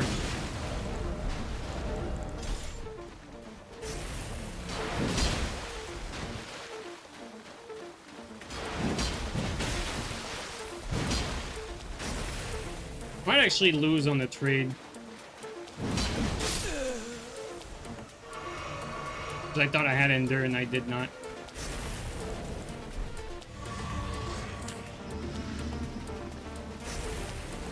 Purple bud. Oh, okay. Just letting us fight. I mean, I don't know what's going on anymore. I mean, he let me fight. Like, I'm definitely gonna let him fight.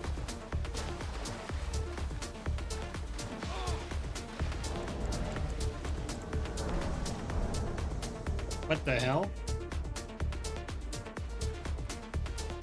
That's so funny. It just got boundary respawned.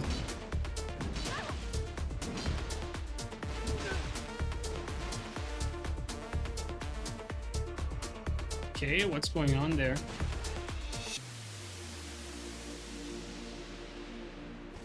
Like Steel would say, I didn't know we were dealing with absolute goats. Man.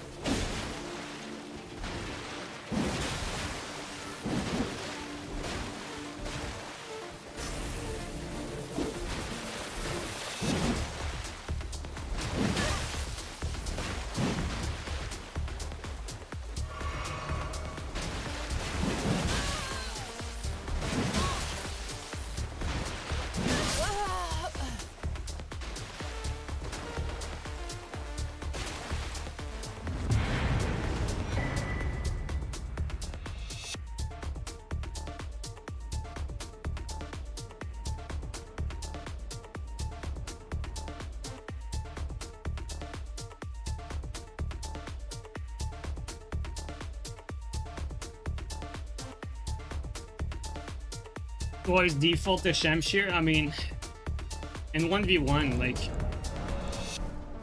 I think the prime weapons for 1v1 are, like, obviously TS and then Shamshir probably after that, really. Maybe Pada.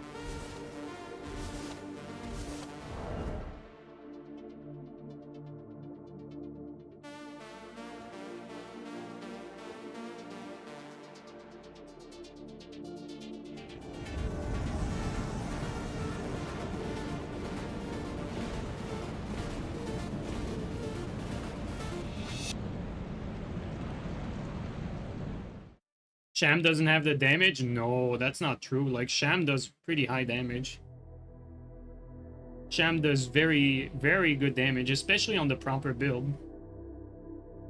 Like, just the other day when we did the Fate build, like, the Shamshir was doing like 500 to 600 damage per R1 on the Fate build. And then on Strength build, you have like all the defense in the world, and you still like don't need a lot of stats invested to do really good damage. No, Sham doesn't have a damage problem. It's a very good weapon.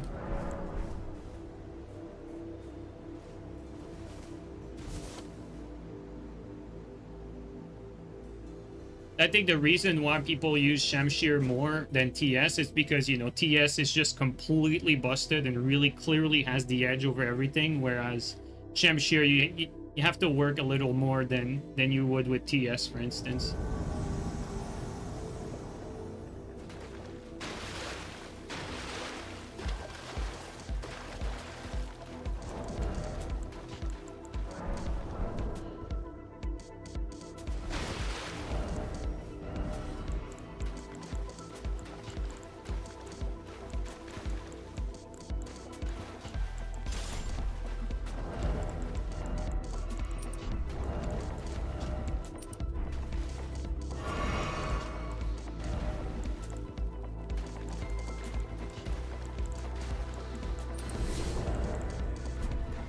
Let's try this out. We're gonna go back to Lance for the 1v1.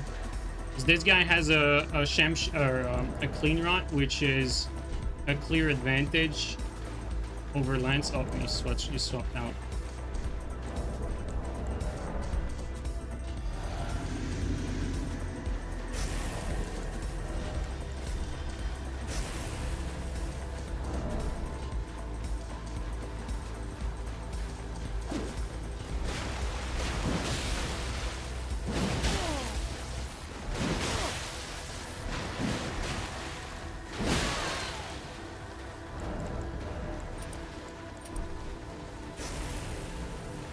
Skipping.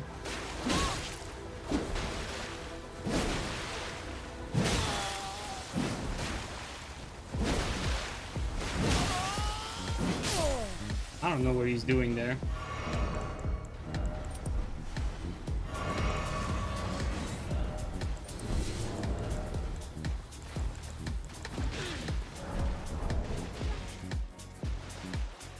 I like the teammate setup.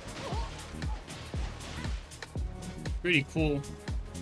The one-handed cat with the offhand hand axe, like that actually looks like a fun setup.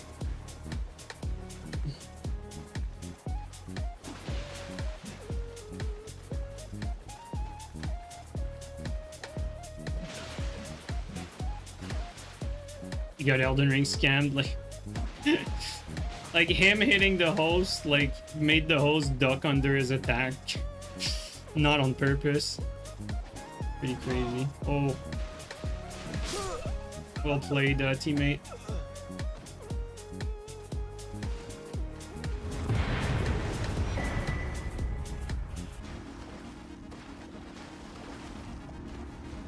I really like the one-handed Hand of Millennia.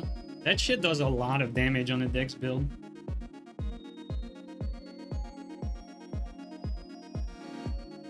Like that R2 does some serious damage. And it has a good stun as well.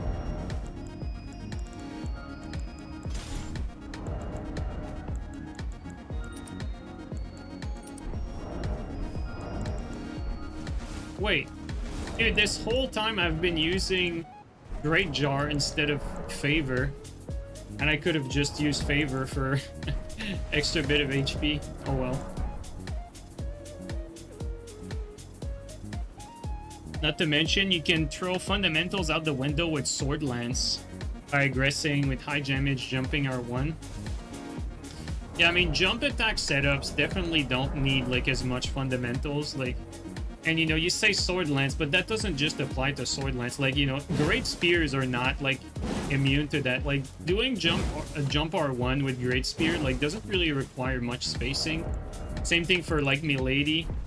Like, you know, there's a few weapons that are like that, really. Even like really Shamshir Jump R2 is very generous. Like, you don't really need a lot of spacing to do that one. I think there's just a lot of weapons that are like that. It's just kind of the nature of the game for a lot of weapons.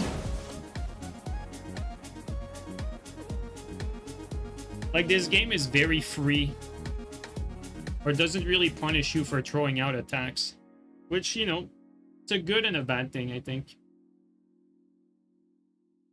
Yeah, LGS is like the perfect example. Like, you throw out LGS like a jump R2 spam, and you don't even need to know how to play the game, and you'll kill people doing that.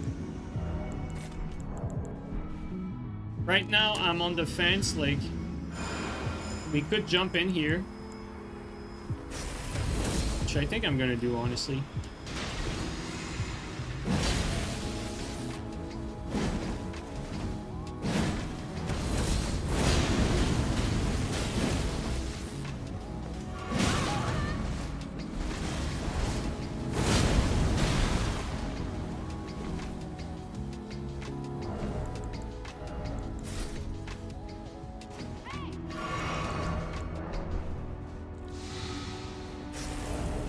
Alright, here, guys, my plan is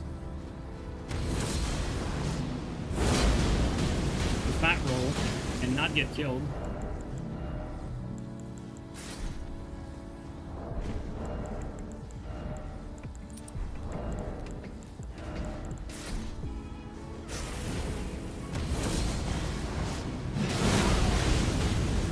Oh, he got grabbed and that saved him.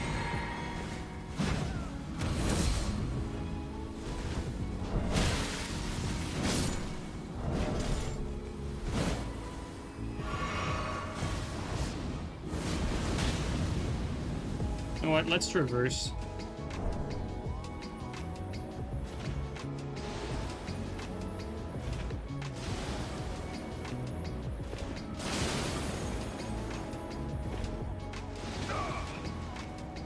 Okay, let's go back.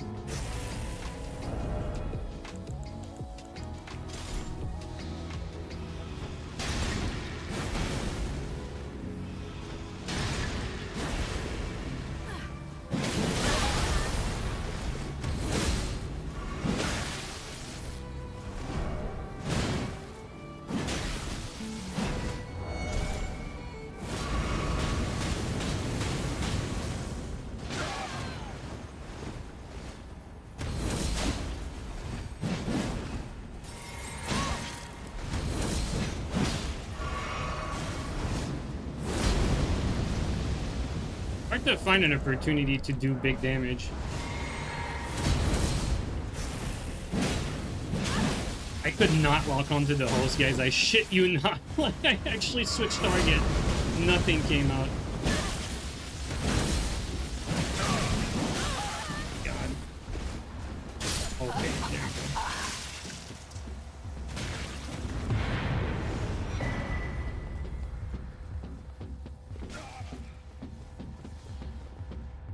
Like, when I was right here, like, I swear to God, guys, like, I flicked the joystick in every direction possible and then never swapped target.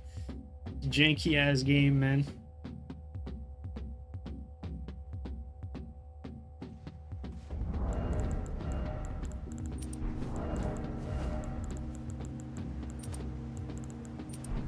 I think I'll keep the Great Jar Arsenal just to be on the safe side. And not fat roll again if I want to swap armor to like have some more focus resistance.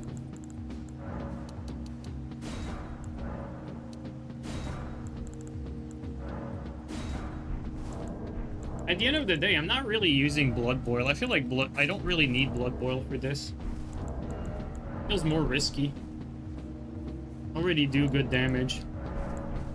Like, Blood Boil is never a good idea for trading weapons, right? Like, you want to use Blood Boil when you're invading on weapons that don't require trading. But here with this, like, you're pretty much forced to trade in order to land it. The only other way you can land it without trading is if somehow you position yourself and then your opponent is, like, cornered in some capacity, and then you can cleanly land it, but It's pretty rare. Like, I think it happened once today.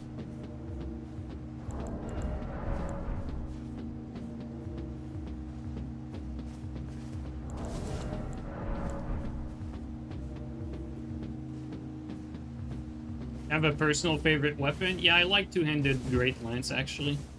Two-handed Great Lance is probably my favorite weapon in this game. It used to be Power Stance Great Lance. And then at some point, like, Kestis, when it had priority, that was pretty much my favorite weapon. Back when Kestis had prio, that shit was so fun to use. But, like, back when Kestis had priority, it basically felt like playing with a Dark Souls 3 weapon. So, like, that's why, like, recently I've been, like, really high on the Wakizashi. Because Wakizashi also has that feel of, you know, like, you keep prio on your attacks, which is extremely rare in this game. Like, always stunning and keeping priority is a rarity. So that's why I really like the one-handed Wakizashi.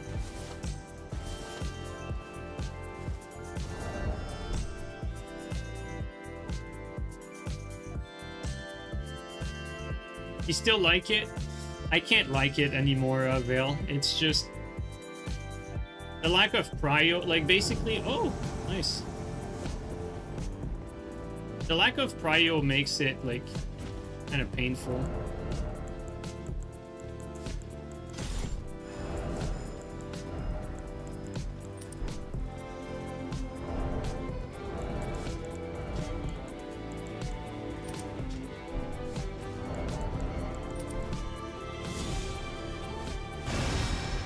At least it looks like we have a teammate that understands what's going on.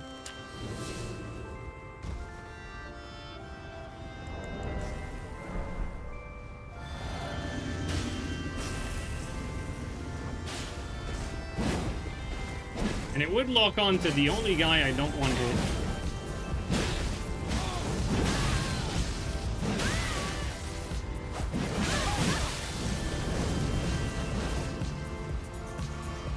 And my teammate left me.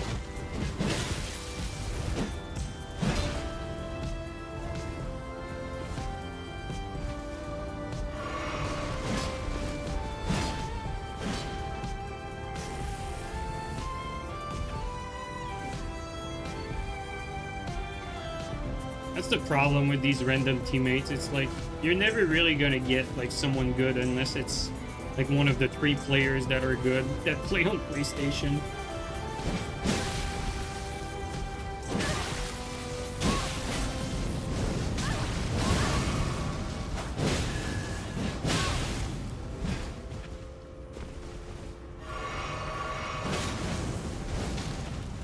Like, the teammate is basically, like, just leaving them.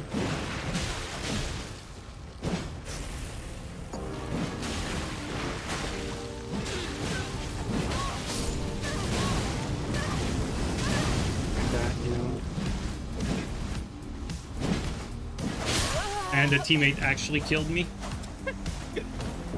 Eh, boy. Like, these guys are not very good, but, like, our teammate is basically non-existent. He's just watching us fight for the most part.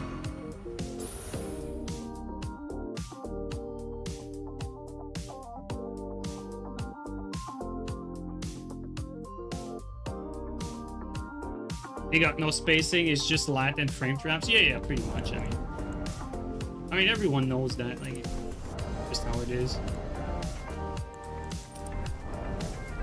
Like, these guys basically hug each other and just run you down with frame traps while teammates are always jerking off, you know. It is what it is.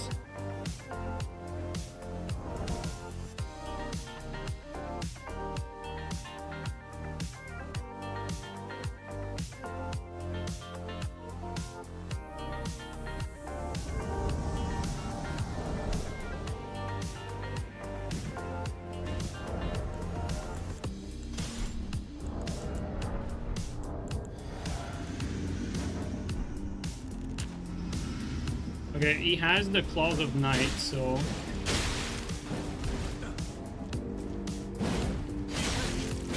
Insane fight.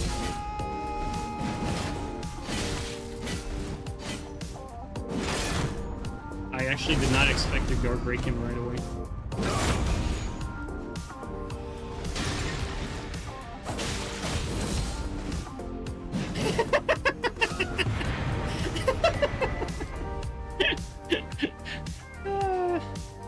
Insane. Actually insane.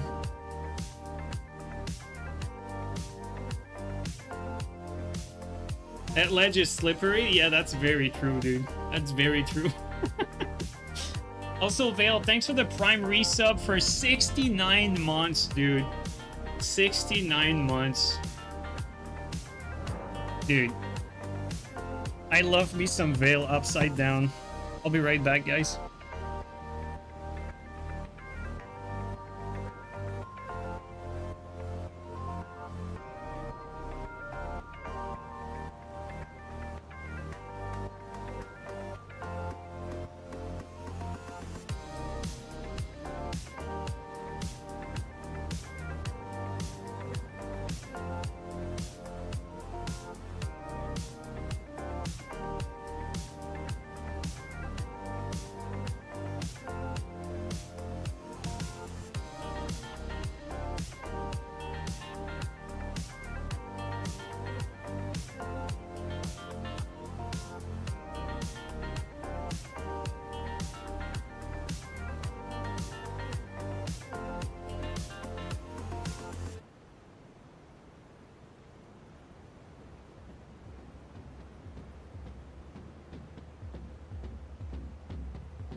Alright, sorry about that.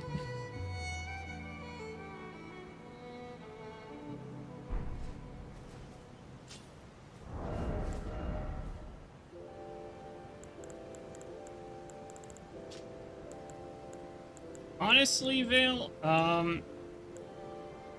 you make me want to try freaking Kestis again.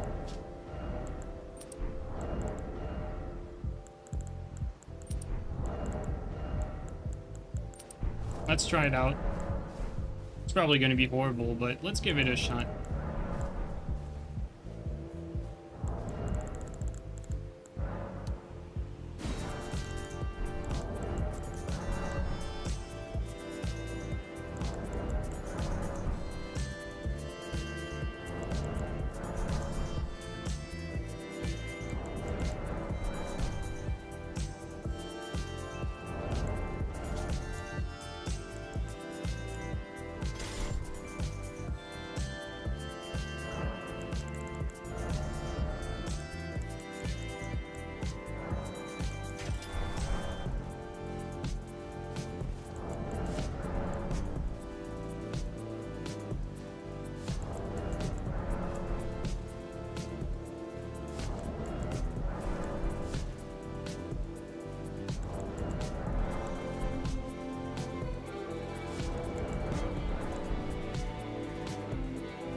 Not finding anything right now.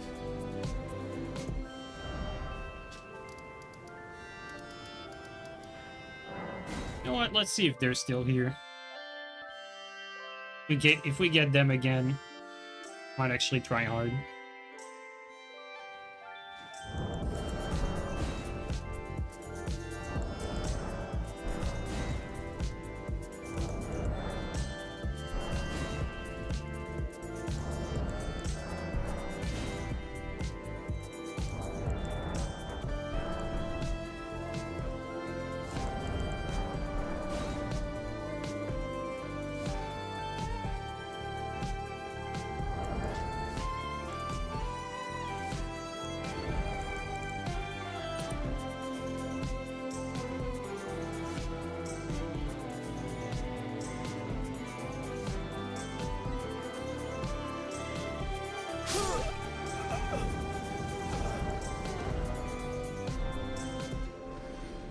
Teammate is dead.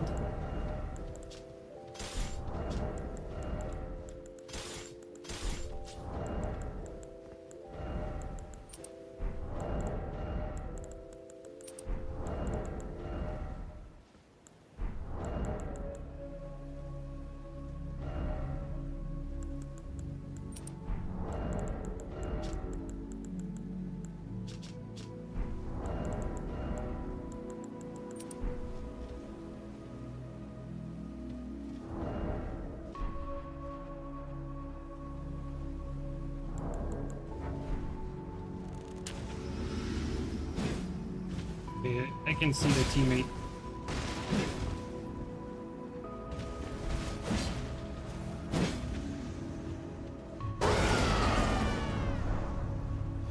I think that they have their physic means they're basically resetting every time.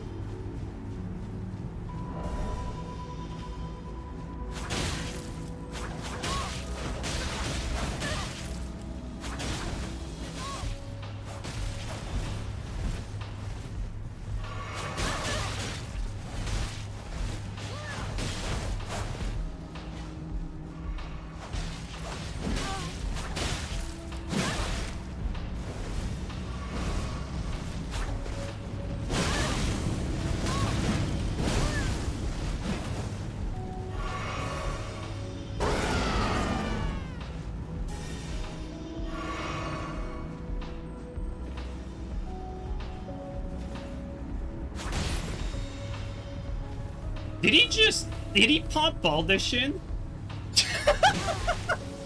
Bro, just pop Baldashin, dude. You gotta be kidding me.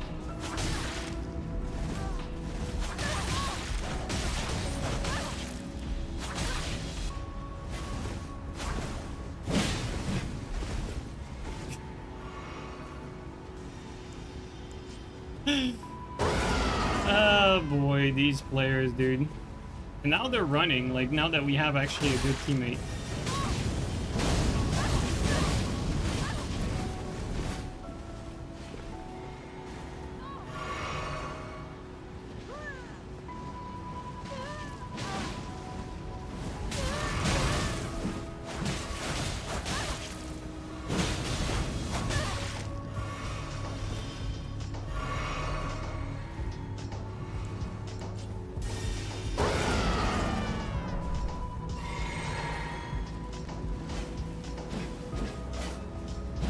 Careful, teammate. There, you're too close to the action.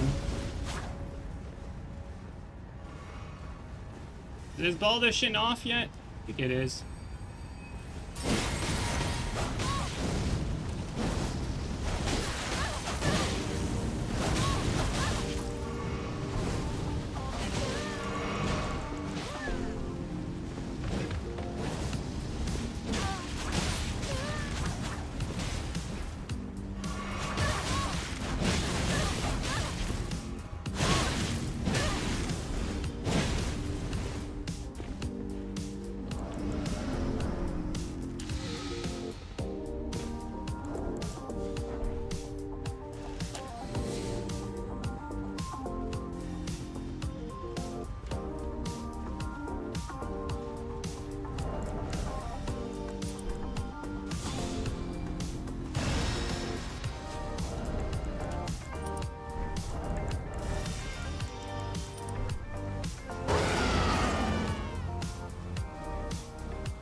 These fucking chairs and rubbles are annoying.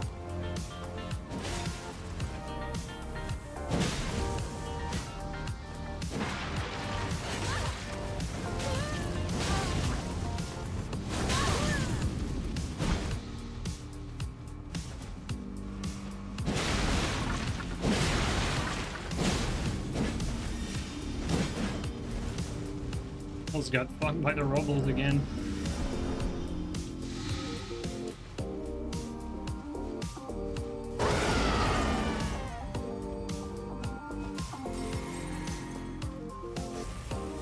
You know what? Let's do this thing.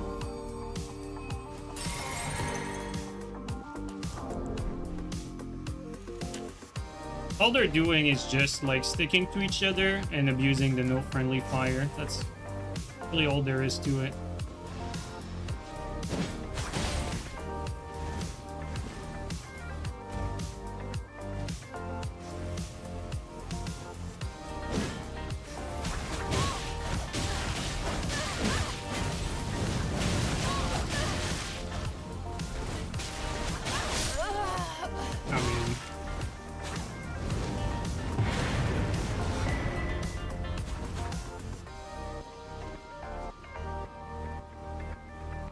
Well played, teammate. I mean, if we have a teammate like that survives, like, I mean, these guys are not gonna hold in 1v1. Like, all they're doing is they're utilizing the no friendly fire well, you know, which is their advantage, right? Like, we have friendly fire, they don't. So what they do is like they just hug each other. Oh, that was you, Green. Insane. Get ready to get blocked, dude. Oh boy.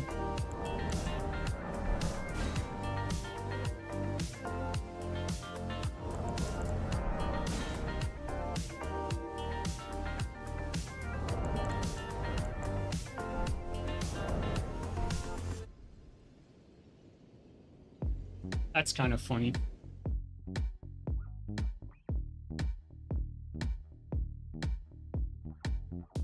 If we do try and we get a good teammate, I mean, it's definitely not that bad. But again, they're doing a good job of, you know, playing their advantage properly, just sticking to each other, compensating for their lack of skill, if I'm being totally honest. I mean, it's the game, you know?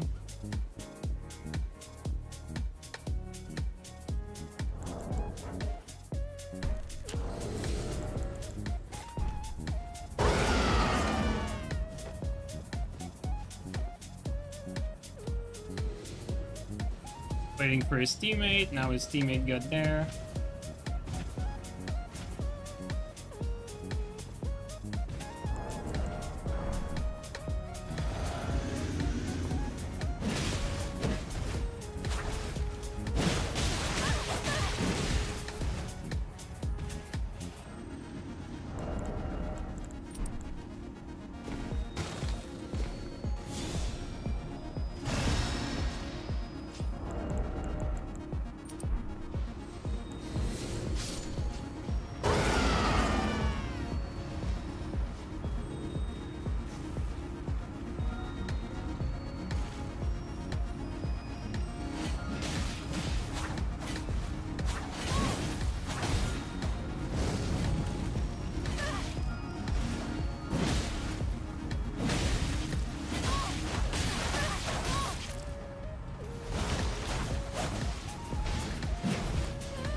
Oh, I was about to say, my 8-man play.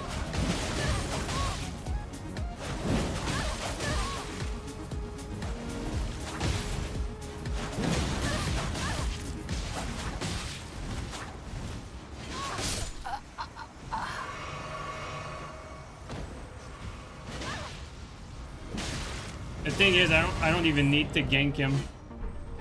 I think green is gonna win that.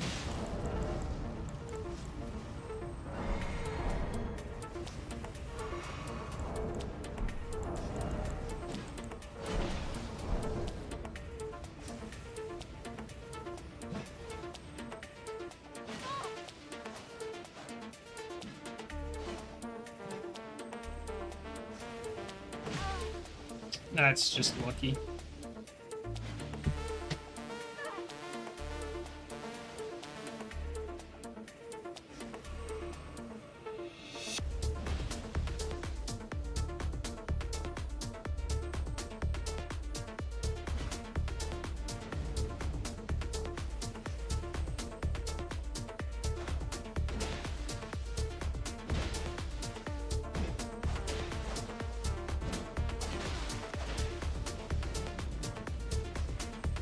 And the ult is just out healing here.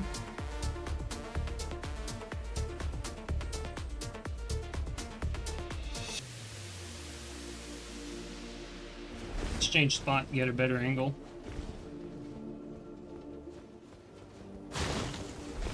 Oh.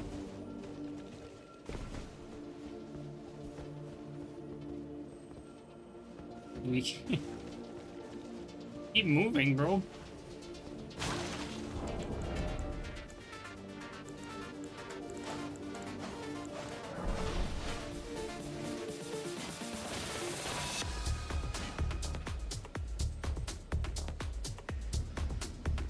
I think green doesn't want to heal.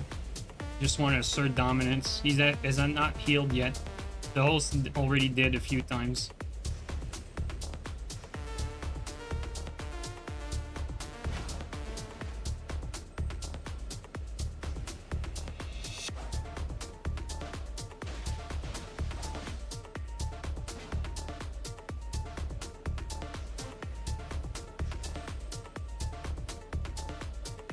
I still think, oh, wow. I was about to say, I still think green will win, but... Wait, he's going for the resummon? Oh my god, bro, what the hell? Bro, after I let him fight, bro is going straight for resummon? You kidding me?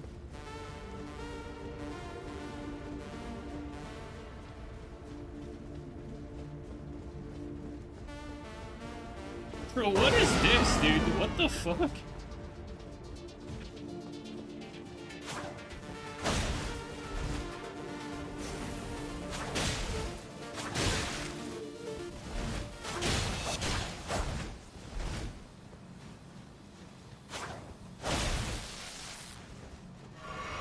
bro.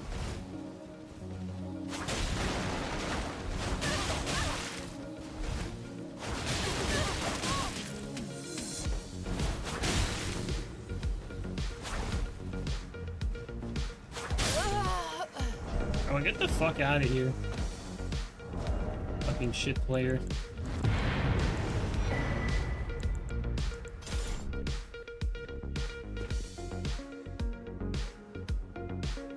Dude, after I let him fight, like, dude fucking runs away to resummon. That's insane. Like, why do I even fucking bother giving these guys, like, you know, a clean fight? Just pathetic.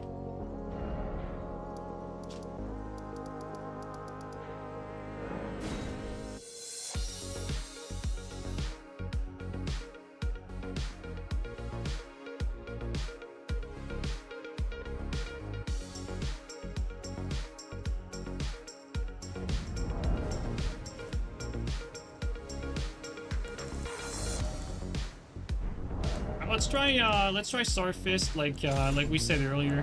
Let's give that a shot.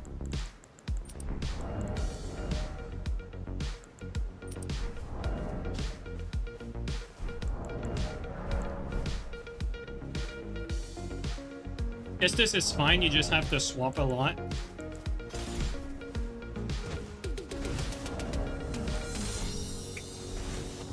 Yeah, I guess, you know, typical like running attack would definitely be necessary.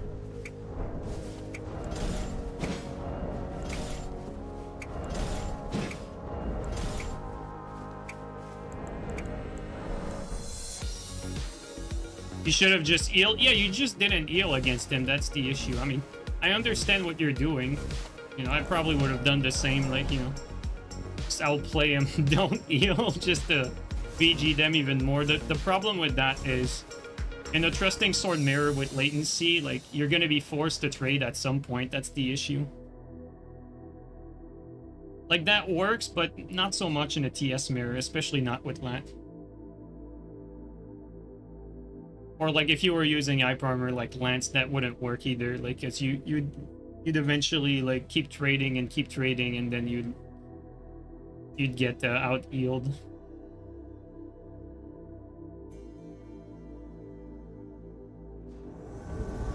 Oh, nice, this map. Only one of them.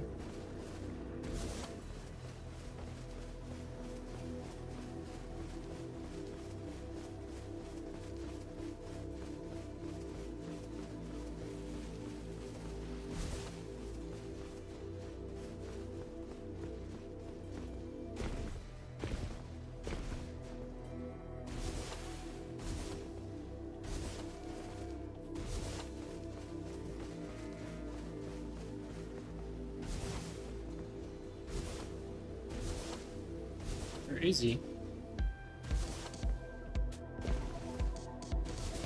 Oh, he's in the pond. Probably like right on my feet somewhere here. Nope. What the hell? It's so weird. I didn't even see him.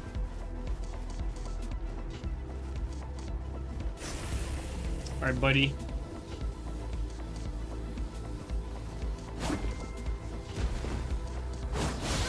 I misspaced that.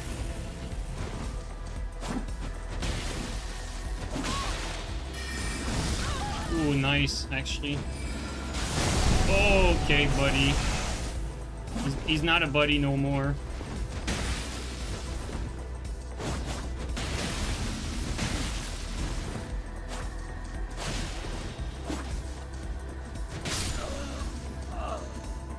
That gravitational missile be nasty.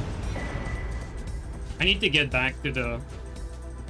I like, my timing for the fucking Kestis was terrible in that fight. Like, I need to get the hang of it again. Because you can roll catch with it, it's just... you need the correct timing. But yeah, right now, like, I feel like... Wakazashi is, like, my favorite Kestis now, basically. Like, I prefer using Wakazashi over Kestis because it keeps prio in, like, Kestis. And like the R2 attack like feels like similar, right? Only difference though is Kestis has a much better running option than the dagger. Dagger has a pretty terrible running.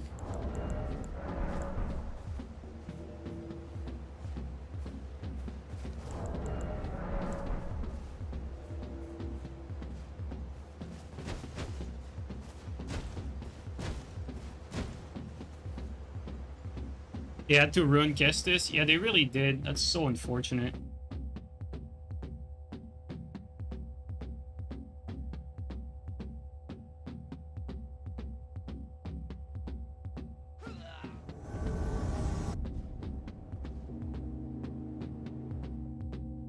And not only that, but you know, they removed the running, you know, the running running R2 into R2 combo, right? Like that was also super useful. Like just the fact that before you could do that and that would combo, like for invasions, that combo was like so useful.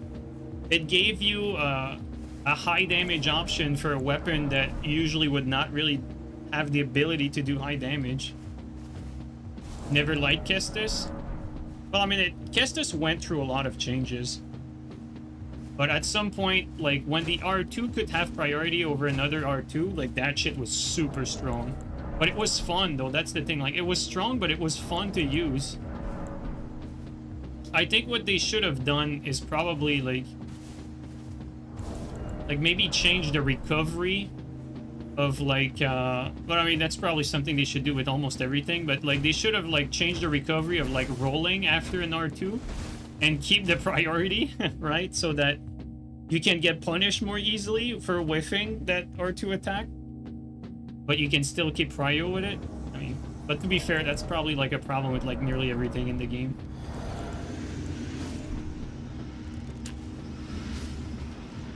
Is he alone? Yeah, he is. Kind of feel bad. I feel like he's gonna die on his own. Yep.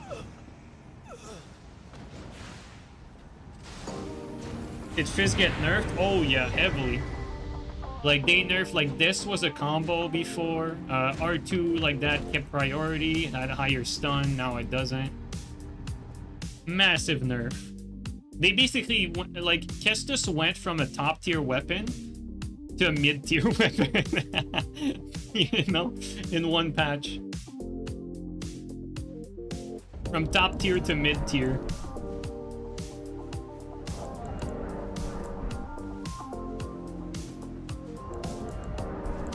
Like, back when Kestis was strong like that, like, you know, I remember it won, like, it won some tournaments, too.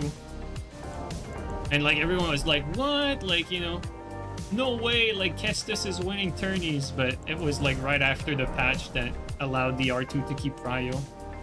And then people, like, slowly realized, like, holy shit, like, you know, you can't just, like, vortex someone to death with fucking R2s like that.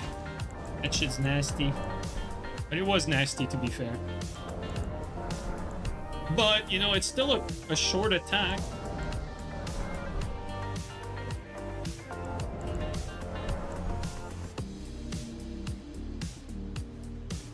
What's your top 3 meta invasion weapons? I think my, like, as far, like, it depends. Like, if you mean setups, like, yeah, like, you know, the great bow, like, unironically, that shit is, like, it's not the best every time, but, like, when you have a chance to use it, it's basically your best option. Because most of the time, like, the right play for invasion is to not engage, right? And so the great bow is usually the best option there. So, unironically, great bow, you know, I keep saying best invasion weapon. Obviously, it's not the best for every situation, but when it's best, it is, like, it can win you invasions that would otherwise be unwinnable. Like, great bow is fantastic. And also, obviously, heavily depends on the map. As far as, like, best melee weapon for invasions, I think recently I switched my gear a little bit, and I think Barbaric Roar Pada, I think, is the best invasion weapon, not dueling weapon, but invasion weapon. And the reason for it is that you can dish out an amazing amount of damage with Bar Roar Pada. Like, you can really dish out high damage with this shit. and you have a ton of aggression. You out ice armor pretty much everything. And so it's, as far as melee weapons go, I think Barbaric Roar Pada on an optimal setup, I think is the best melee option. Now after that, you know, if you go again with setups, Gravitational Missile, like a Gravitational Missile build for invasions is definitely top tier. Like there's no doubt about it. Like Gravitational Missile will win you invasions. Like by itself. Whoa, whoa, whoa, whoa, whoa, whoa. Okay, chill. Now we have a blue to deal with. Let's go try to find the blue before we get ganked. There he is.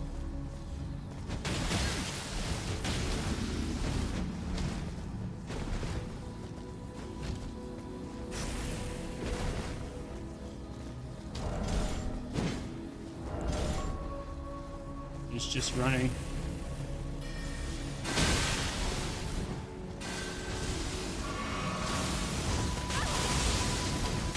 Careful about this lightning.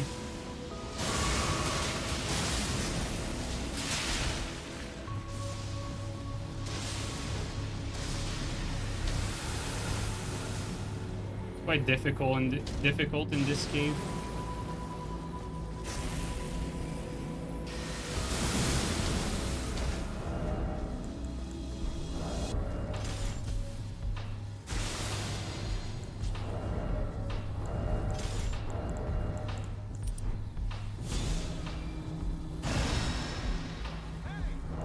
The guy.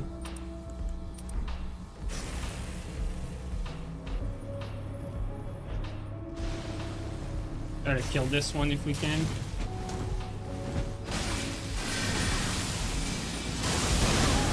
Got range on this shit, man.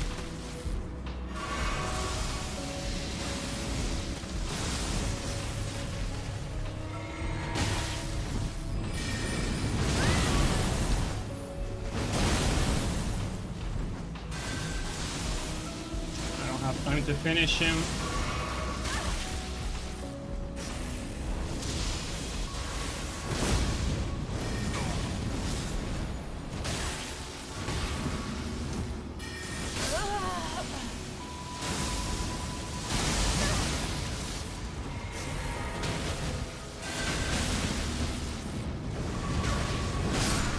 Nice. I don't know where the blue went. I think the blue didn't want to fight.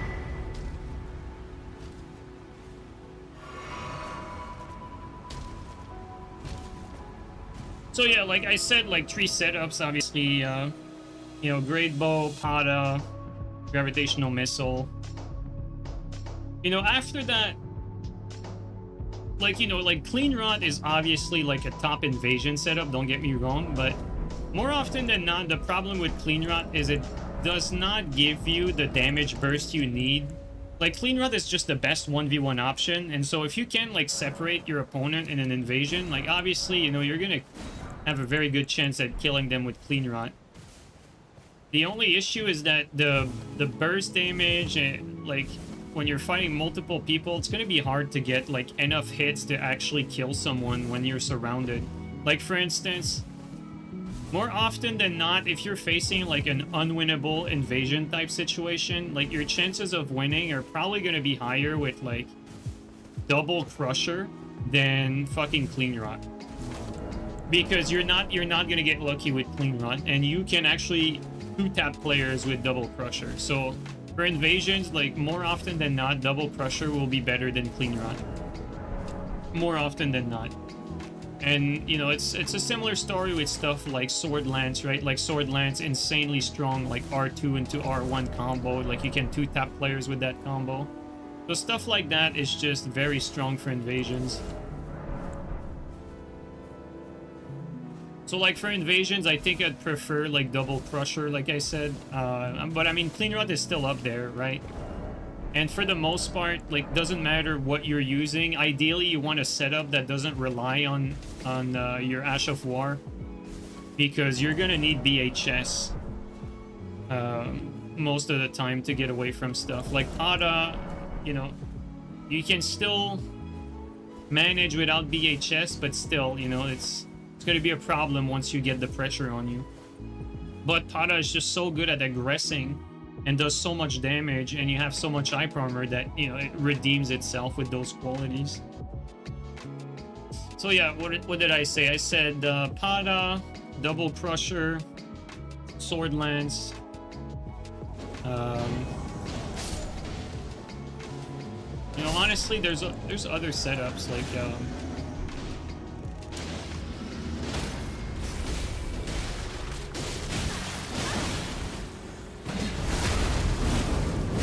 what the fuck? Did you guys see that? I've never seen that. He backstabbed the PvE and that backstabbed me, dude.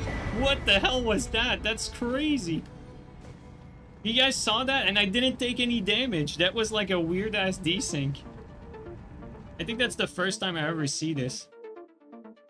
Crazy, man. But yeah, like as far as like, let's say Dex weapons go, like what would I go for on Dex if I wanted to win?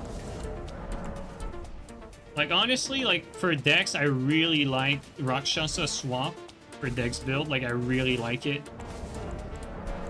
And unironically for Fate builds, that fucking Black Steel Twin Blade, man. That shit does so much freaking damage.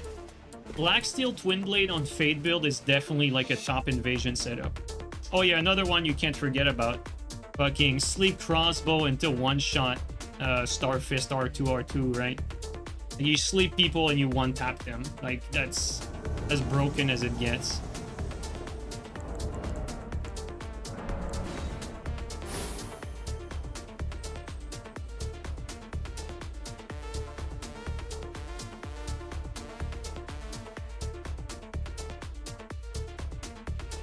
What else is there? Like, let me think. Magic build, it has, like, magic build, best setup is Gravitational Missile.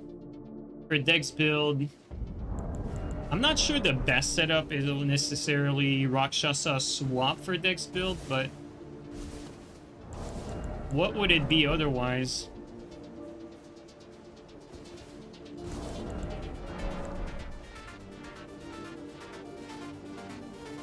Yeah, the Madness swap is really good, but it's a little bit inconsistent because very often it's not gonna work like twice on someone that has a brain because they'll just like crank up their focus resist.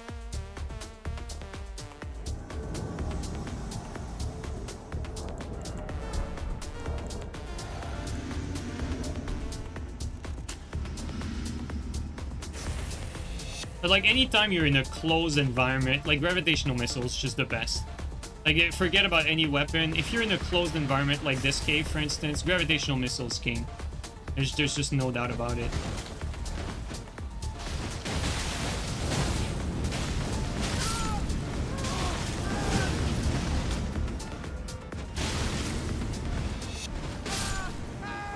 Nice.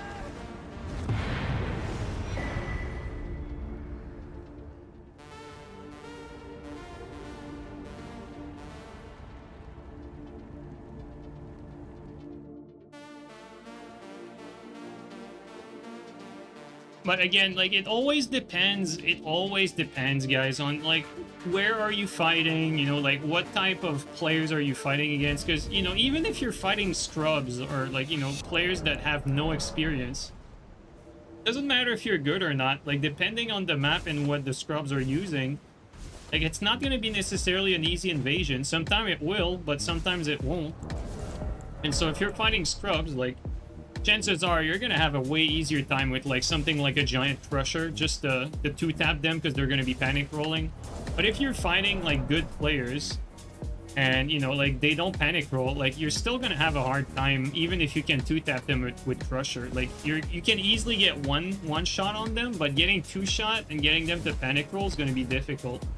And so in that situation, you're probably gonna favor like the Barbara or Pada. But then, you know, if it's a closed map, right? Like if it's a map where you're in rooms and, you know, everything's closed out with like a cave or something like that, obviously Gravitational Missile is going to be king there. Like there's nothing else you can say. Like Gravitational Missile in closed environment is going to be king. But if you're in the open, Gravitational Missile is completely useless against these players.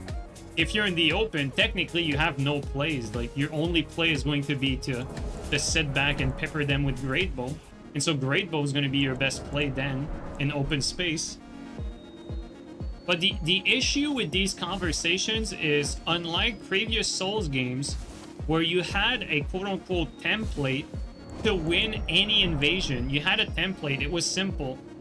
The template was, you know, doesn't matter how many people you're fighting or who you're fighting, if you can survive until you get a teammate, then, you know, the 4v2 or the 3v2 becomes like 2 fights, like either 2 2v1s or like 1 1v2, 1 1v1. Like, basically what it came down to is you need to survive until you get a teammate, and then you need to manipulate fights until at least one of the 2 invaders gets a 1v1. That was the blueprint beforehand. And so if you were good at the game, you could always win 1v1s reliably, back in Dark Souls 3, for instance. So the blueprint was, alright, I'm fighting this hardcore gang. I need to survive until I get a teammate. So I'm not focusing on killing them or doing damage. I'm just focusing on surviving until I get some help. Okay, now I have some help. Now the play is we need to separate them. One of us needs to be fighting 2 and the other person needs to be fighting 1. And so the person who's fighting 2 needs to survive, and then the person who's fighting 1, it needs to win the 1v1. And then if the second invader wins the 1v1, or you win the 1v1 depending on who has the 1v1, then it becomes 2v2, and then when it's 2v2, you separate to 1v1, and your job is to win the 1v1.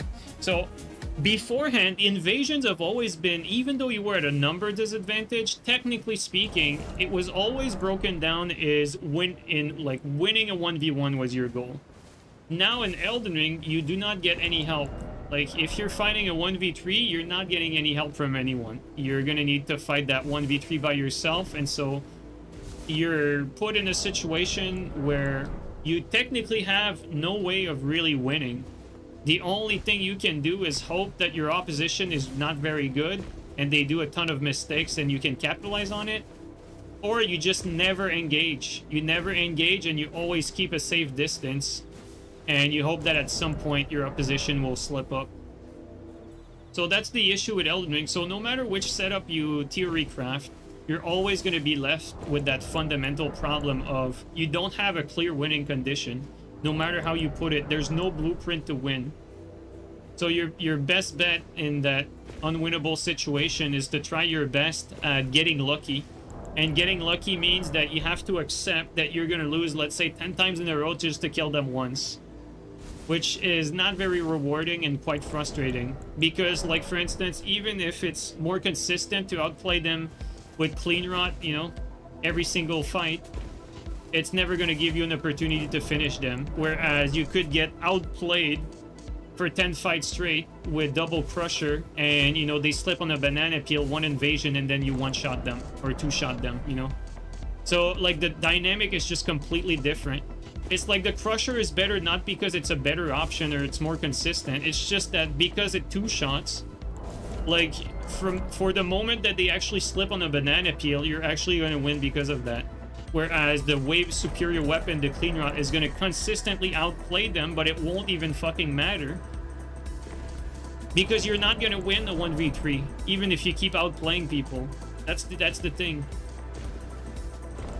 So that's what the discussion comes down to. That's where everyone gets it wrong with invasions and top weapon for invasions. It's that technically your best case scenario is you're going to lose, like your best case scenario is you're going to fight people that are not very good and you take advantage of their mistake. And then if you're fighting people that are actually decent at the game or understand how the game works, you're going to have to accept that you're going to need to lose like 10 times and try to get lucky when they slip on the banana peel. And when they do slip on a banana peel, if you have a clean rot, you're really only going to punish them for like 2 hits for like 600 damage. Whereas, you know, if they slip on a banana peel and you have double crusher, well, you're going to 2-shot them and you're going to win. But you still need them to slip on a banana peel. That's just how it is. That's gonna be tough here. I'm basically stuck against 3 people.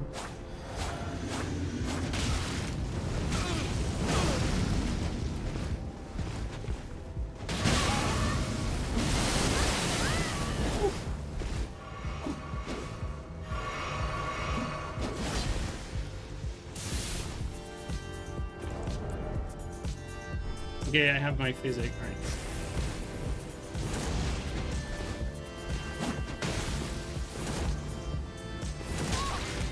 He does a lot.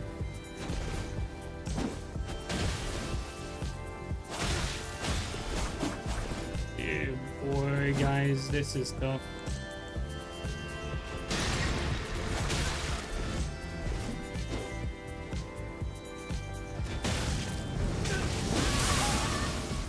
That combo, guys, I'm not even joking. I could not roll that.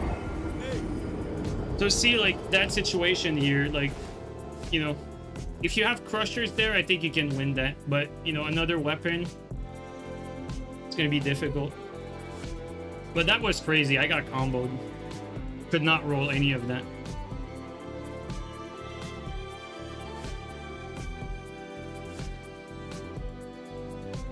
Case in point, yeah, pretty much, really. Like, in that particular invasion, like, again, technically it is winnable because these guys are not very good.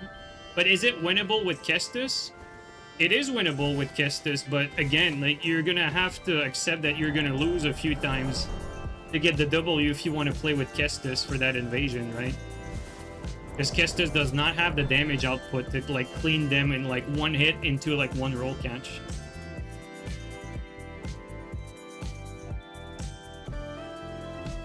And the sleep pot was the correct play there as well. Like, sleep, if I didn't sleep pot, I had no other real option to relieve pressure, I mean.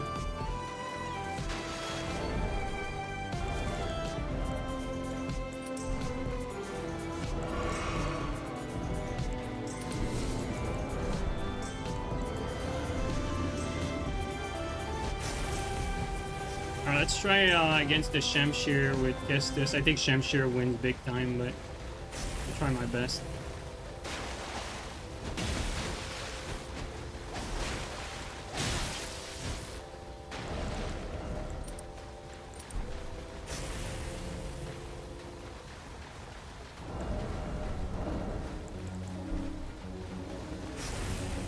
He's just running.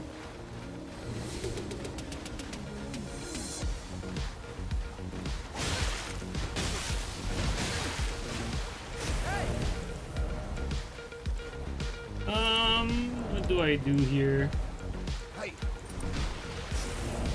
And now clean rot.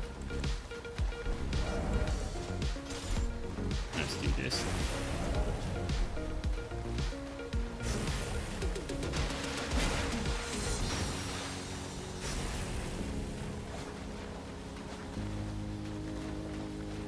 Hey, the dude is just running away. The turn and burn clean rot is kind of difficult to deal with.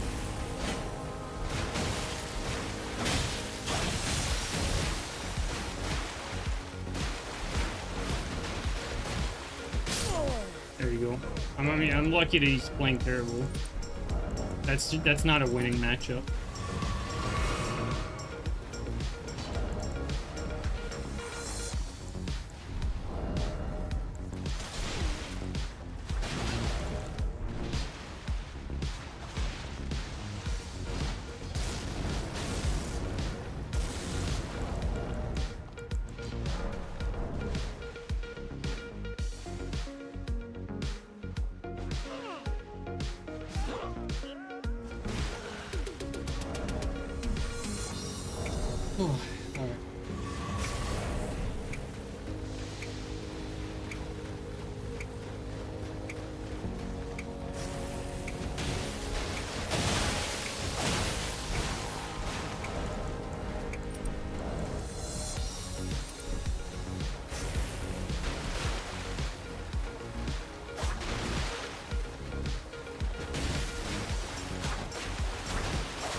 You're bad with the crouching attack, especially with greatswords. To be fair, like, if you're playing greatsword unironically, against like decent or good players, like your only way to catch them is going to be either Storm Stomp or Flame Strike, like realistically. And I mean reliably. Like you can technically roll catch a good player with the crouch attack for sure, but it's not gonna be that reliable.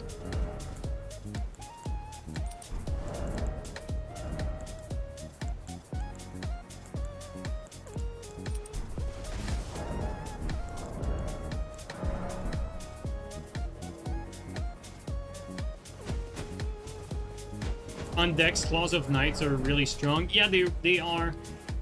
Claws of Knight are really strong on decks, and you know they give you the good damage output. The only issue is when you're fighting multiple people, if you cannot stun them, if you can't stun them, like it doesn't matter if you win trade against one guy, you're not gonna win trades against 3 guys. And so if you can't stun your opposition, like they're gonna attack you back, and you're just gonna lose trades, even if you have the strongest like DPS weapon. If you don't stun them. Yo Marvin, how you doing, man?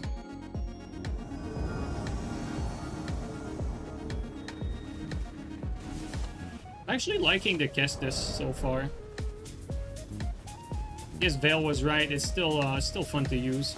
It's not the best, but it's still fun.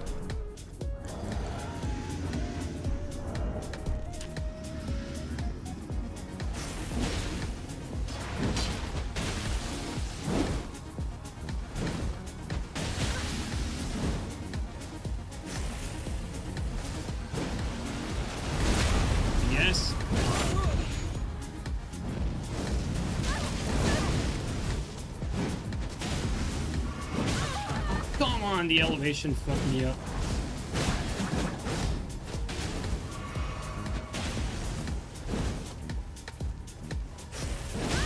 Oh, the range there.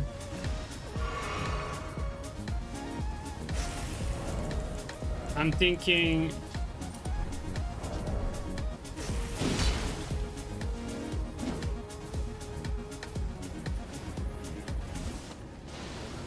Oh, no hit on anyone.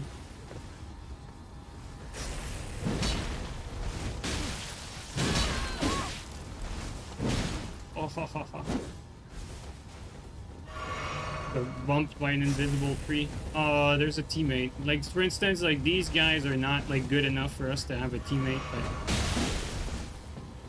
I guess one cool aspect of Kestis that I was maybe underappreciating is how low the recovery is. Because it has low recovery, I'm able to roll out like fairly quickly.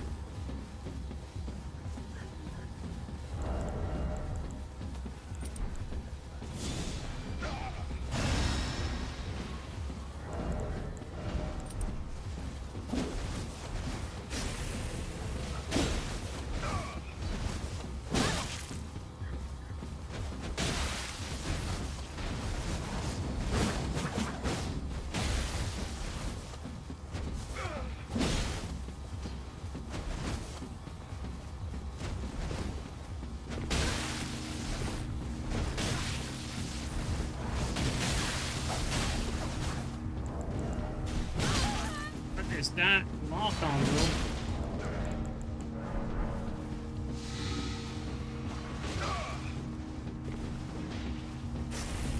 Can't let teammate die here.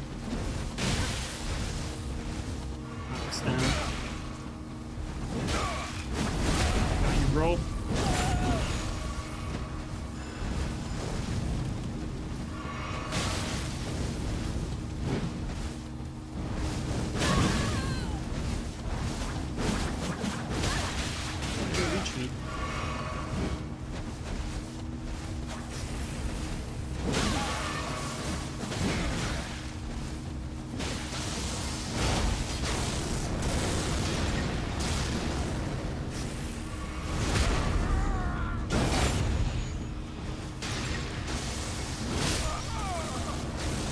I can't punish him.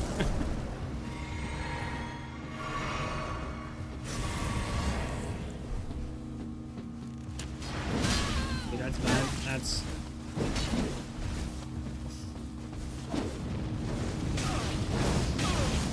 lag there.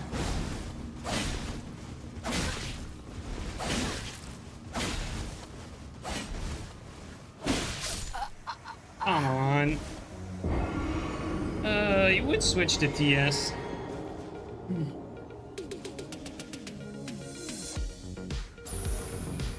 Bro, no way these guys are playing with the tongue and shit. That's crazy. That's my fault. I underestimated that one. This one was fairly easy picking, but I feel like Kestis is pretty much like the reason why we lost that. Like if we have any other weapon that just punishes for more damage, like it's probably like a very quick victory. Relies hard on some kind of Viper armor swap. Yeah, I guess.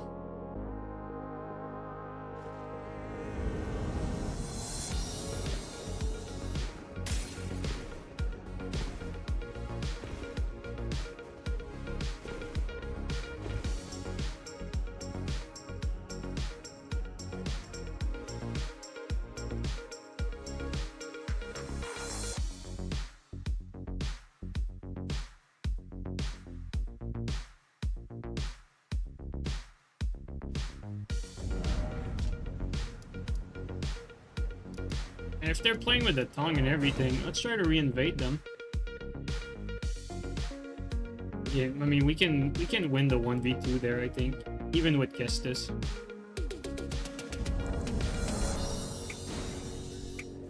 Problem was the PS swap. I was not expecting that, and we were in a bad position.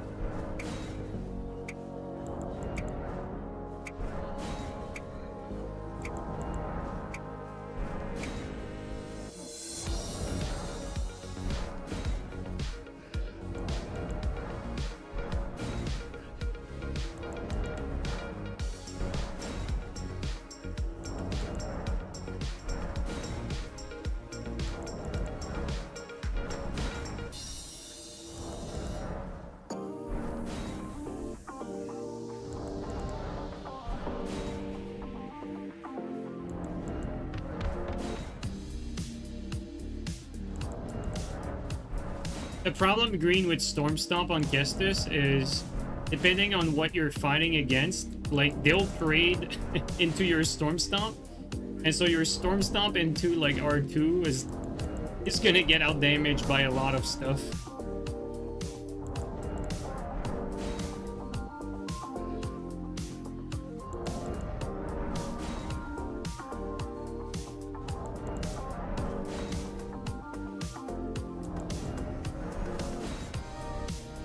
Because, like, you know, your R2 with Kestis does, like, decent damage, but it's still, like, low damage.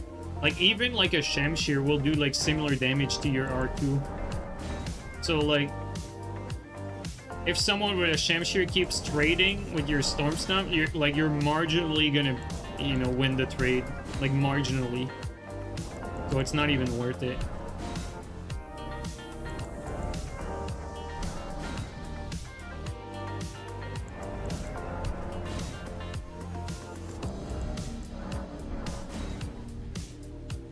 Unfortunately, we're not gonna get them again. That sucks. Oh, well.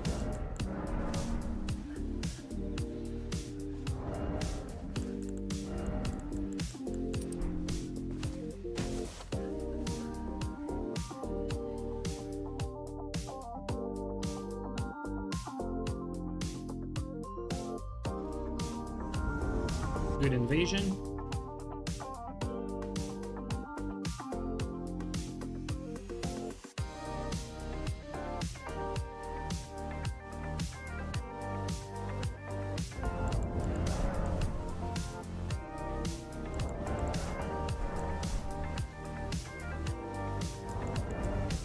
Have you tried Golem Fish? I tried Golem Fist, but I never had some Golem Fish. Probably pretty hard to swallow, you know? It's like swallowing a rock, right? Also, I'm not sure how these Golem Fish manage to swim. You probably just sink at the bottom of the ocean.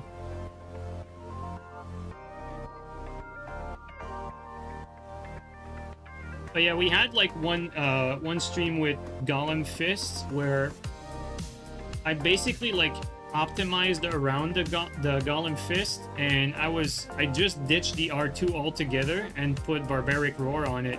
And with Barbaric Roar, these Golem Fists reach higher AR than Star Fist. So technically, if you're gonna use a Barbaric Roar setup on your Star Fist, technically your optimal strat is to use Golem Fist instead. Because the problem with Golem Fist is that you can't bundle them, so they get out-damaged by Star Fist. But if you're on a Barbaric Roar setup, you can't bundle anything either way. And the worst part about Golem Fist is the R2, so the R2 also gets taken care of by the Barbaric Roar. So all in all, Golem Fist actually pair extremely well with Barbaric Roar.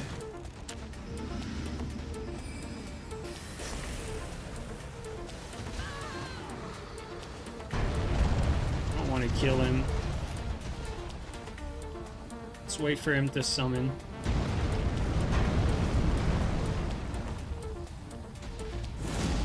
Doesn't feel good otherwise.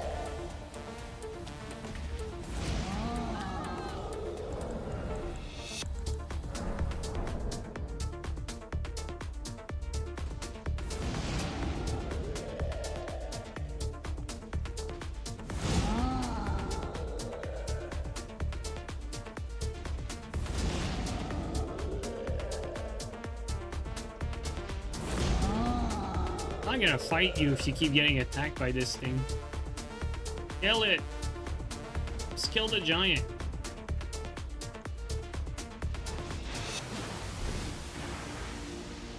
Okay, there's a blue in there. Let's go kill the blue. You can find it.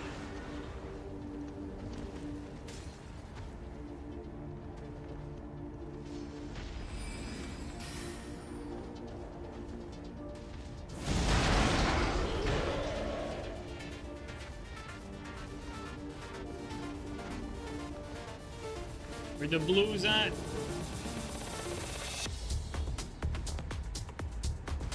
I have a teammate, but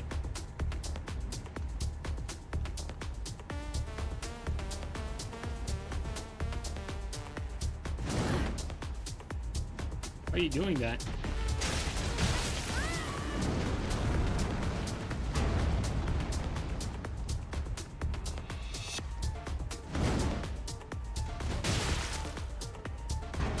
What this guy wants.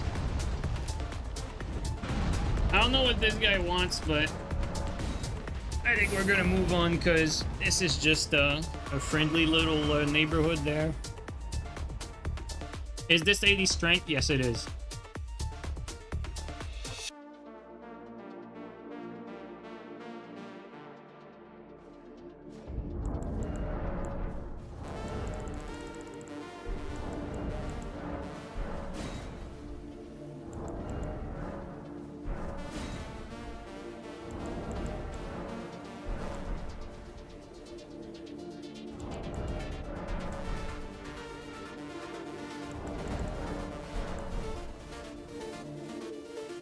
Like, technically 80 strength, like, is perfect for Kistis, right? Because Kistis benefits a lot from high strength. Because it's a power stance weapon, whereas if you take, like, a two-handed weapon, like Lance, a two-handed Lance doesn't really benefit all that much from 80 strength.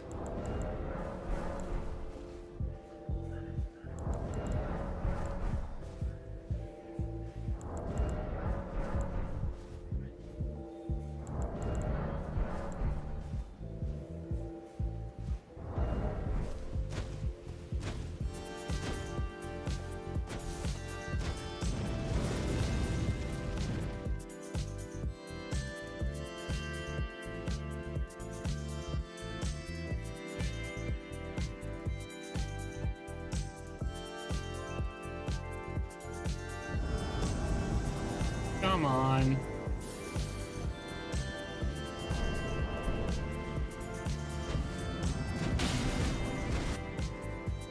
We cannot get an invasion.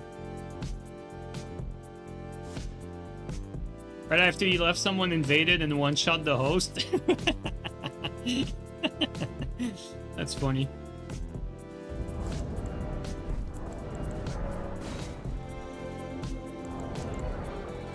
I mean, this host was chill. Like, we invaded him a few times earlier. I didn't want to just, you know, like 1v1 him. With a troll especially, like, hitting him. That would be pointless. I preferred if he could just summon people. That's why we need, like... That's why we need 3v2s, guys. Like, 3v2s against people like that, it's just so perfect. Like, it was really, like... Man, it was the balance and the force, guys. The 3v2 invasions. That was it. That was the fun right there.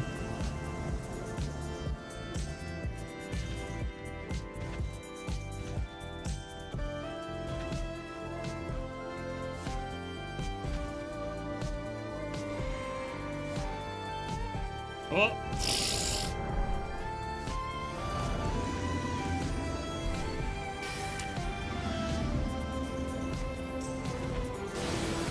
No way, is he stuck there?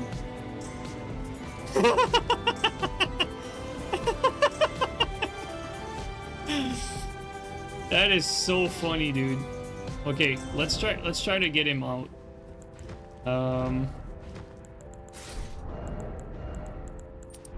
We're gonna do a good deed, guys. It doesn't work. Okay, okay,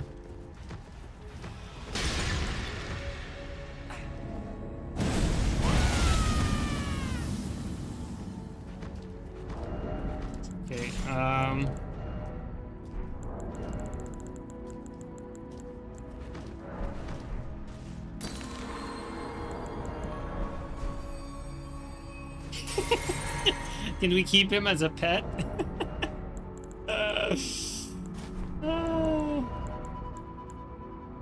What do we do with him?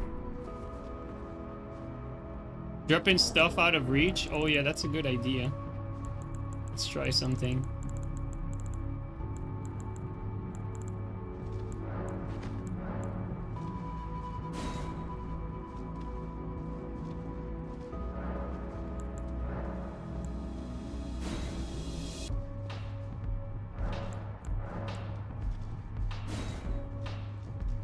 Try to pick it up. A pet in a jar? Yeah. Okay, what can we do to get him out? Maybe he can't reach it still?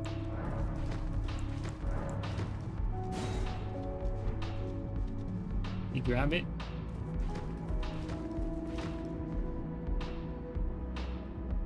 Lifesteal Fist? I don't have it, man. Let's see.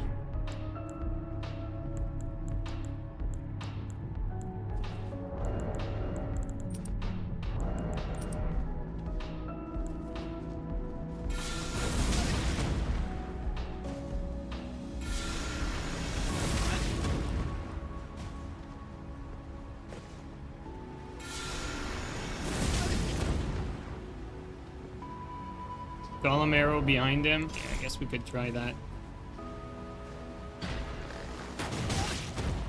Yeah, it doesn't work. Okay, what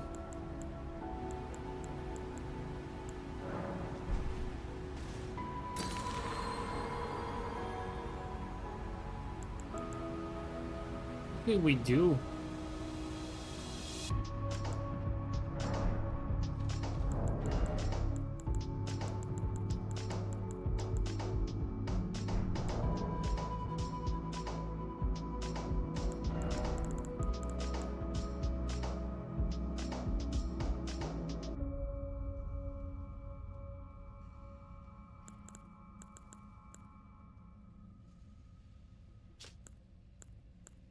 Trying to figure out, like, what could we possibly do to get him out.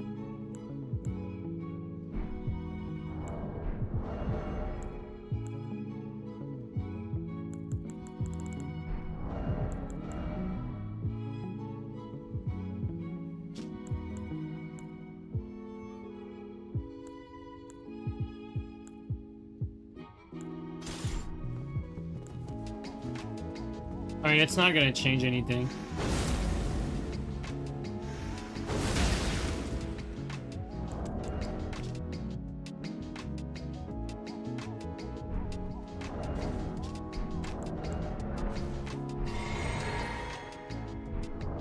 Okay, one sec. Actually, before we kill him, now that we have our very own damage test dummy, I want to compare Starfish damage with physical, with bundle, without bundle.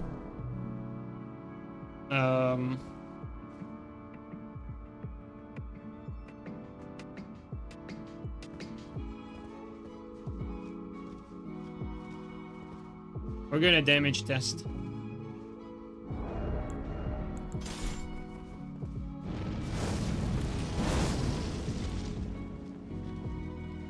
So 645.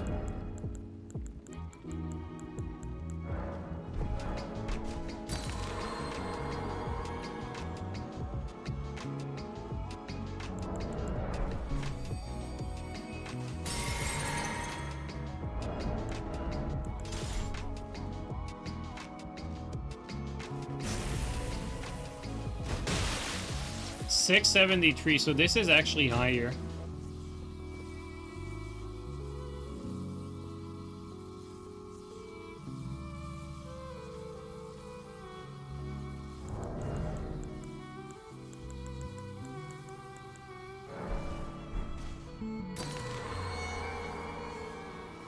What could we do, dude, to get him out? We need like some sort of grab or...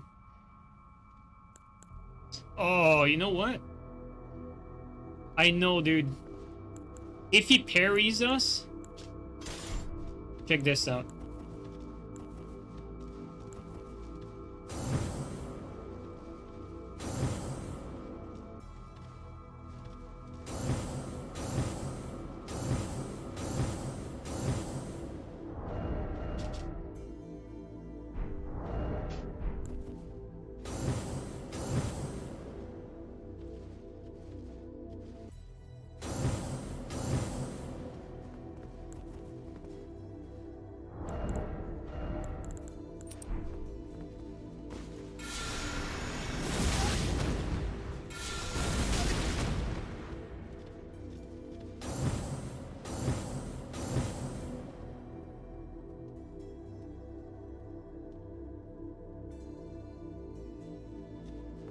God damn it.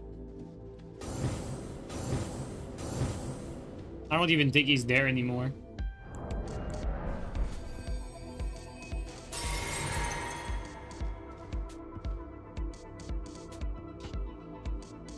Wait, what's his name? I'm forever tripping.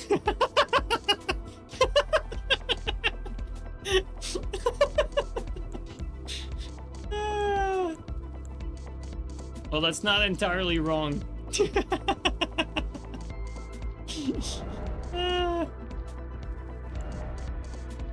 What else do I have, man?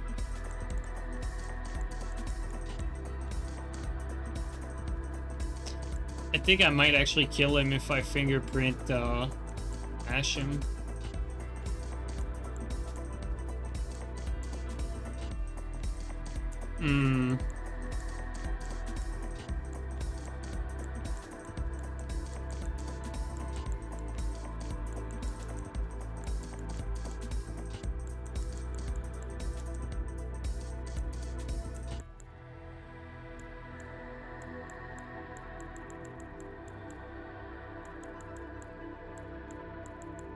I'm looking at everything I have just to make sure.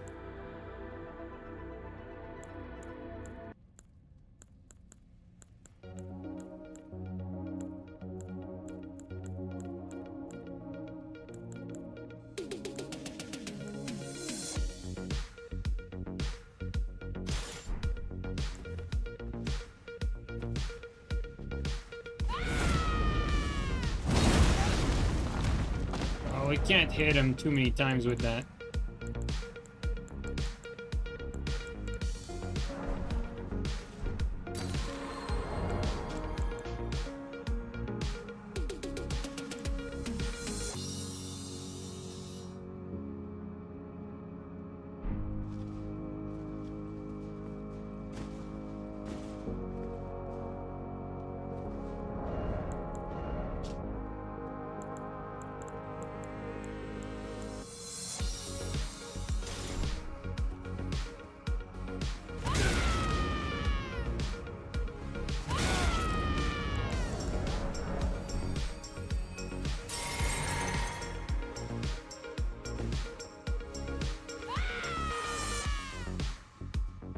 Imagine if he just got online so that he would hope that an invader would kill him.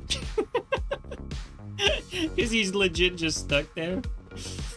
And I'm just like prolonging his... He's trying to message me and I don't have messages, so... He's like, these fucking invaders, they don't want to kill you when you want to die.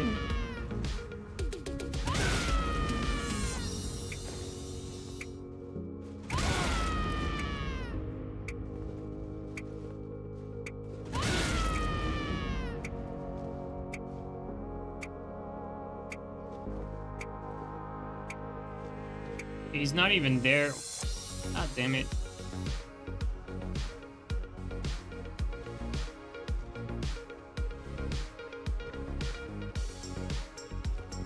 How did he get here?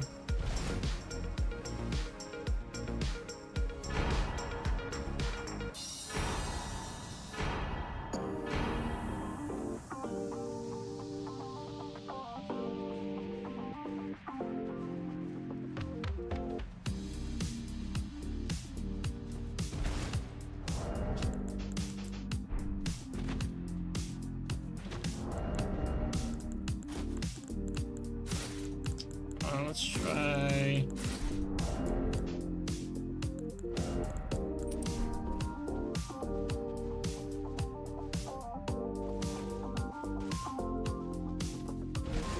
How did he get there? Mimic, you say? Try.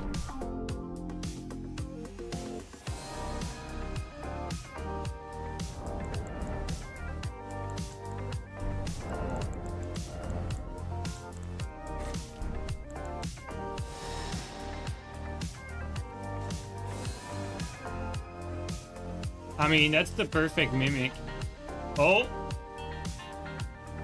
I feel like I'm getting closer than what I was doing earlier.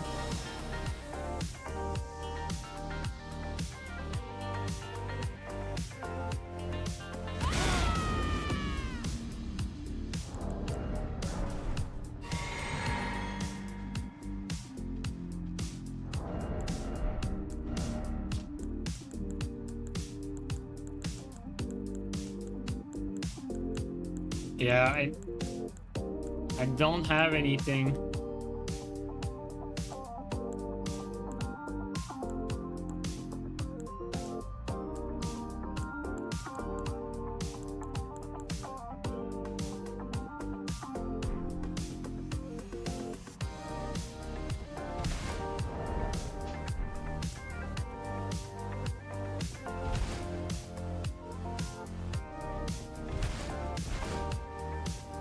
Okay.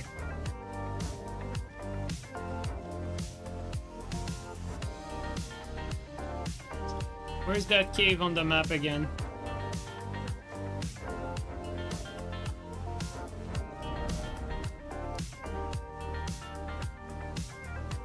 It's this one, Ballarat Jail.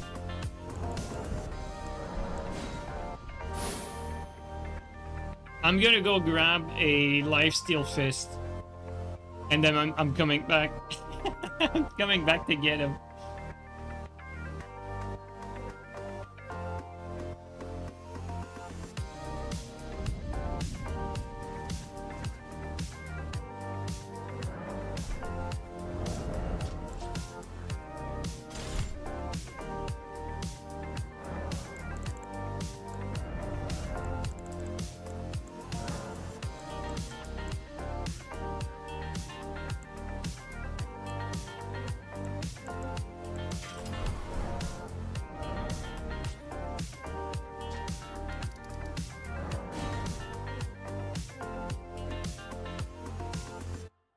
Hopefully, we can still invade him.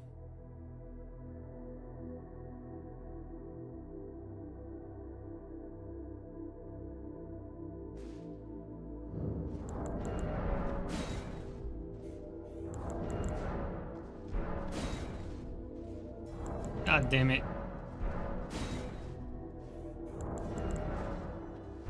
He can technically kill himself with Memory of Grace.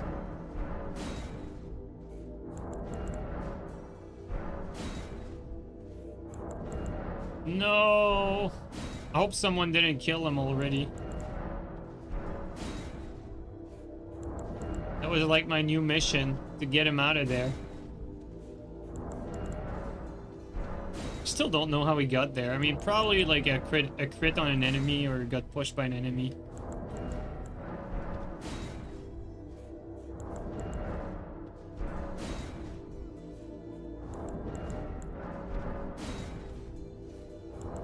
God damn it.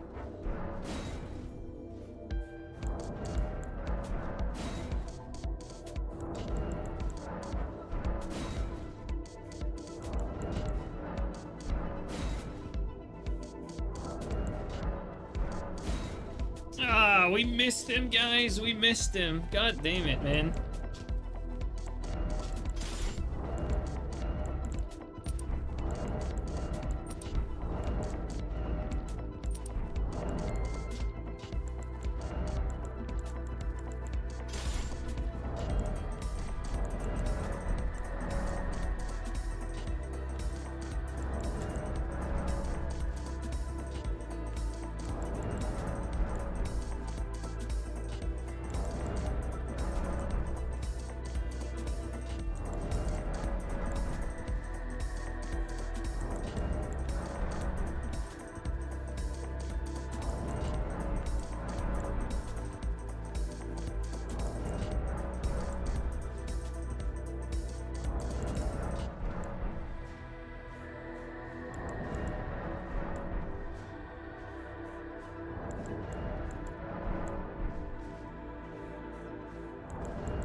That was the most interesting thing today. Yeah, in the world of Elden Ring, things like that are highlights.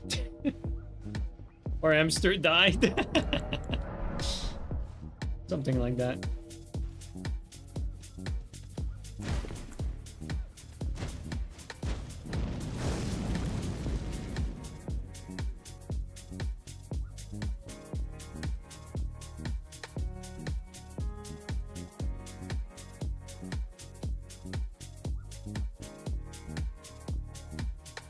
I'm sad that we didn't get him out, but I think what would have needed to happen would have been like no.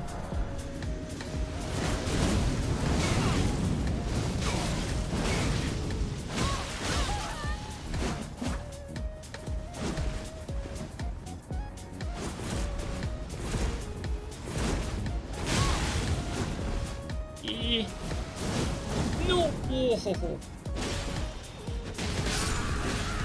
All right. Woo.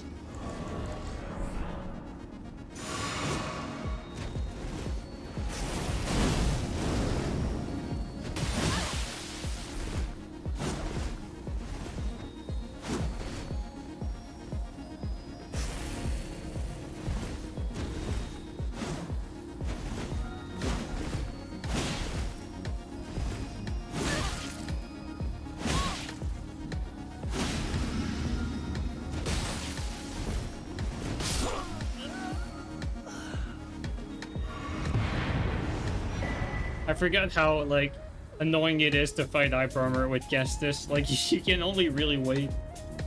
You can't really get in there.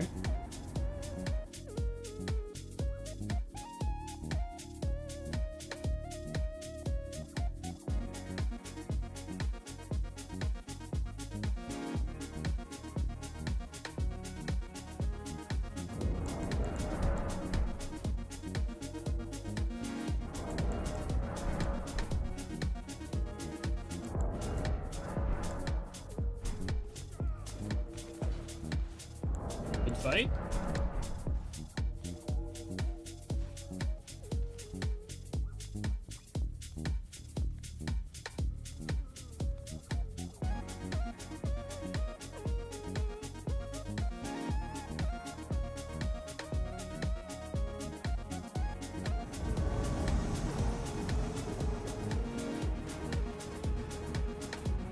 I think they went down.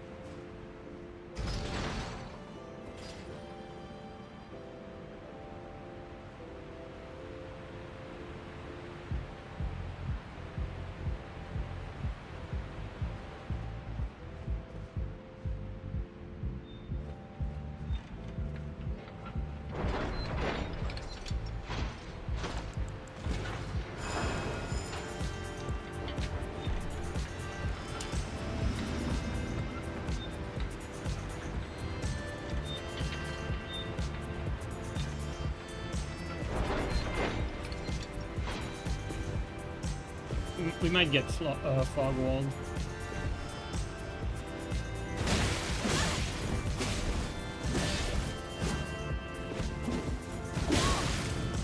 That's my hit though.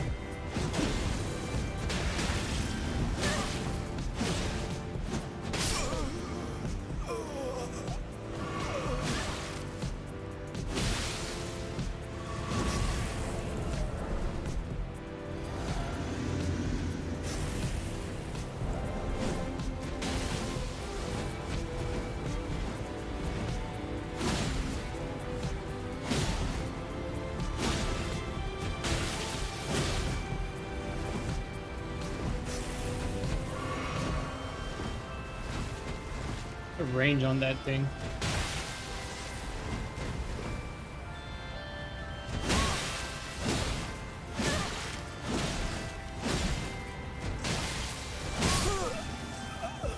Yeah, against hyper armor, it's really not great, like, to get like clean hits.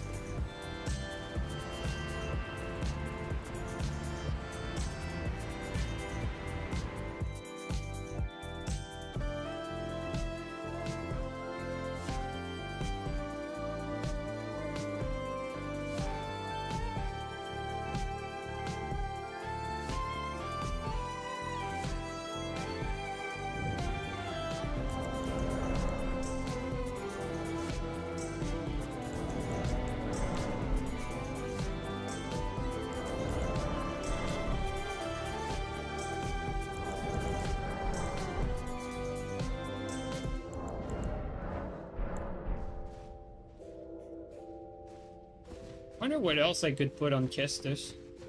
Let's see here.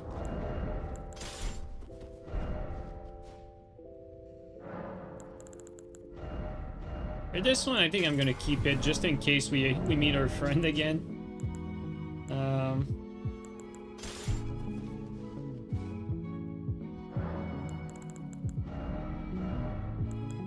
Technically, what else? What else? What else?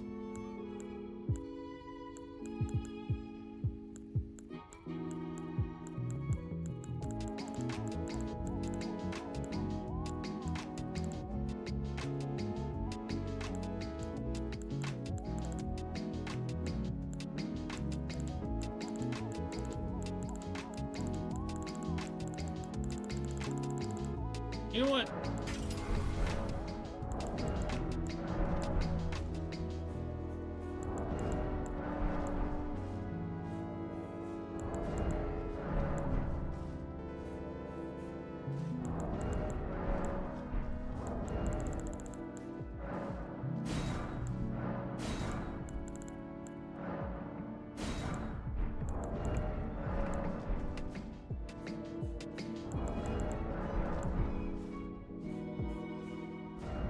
This is not a great place to invade from.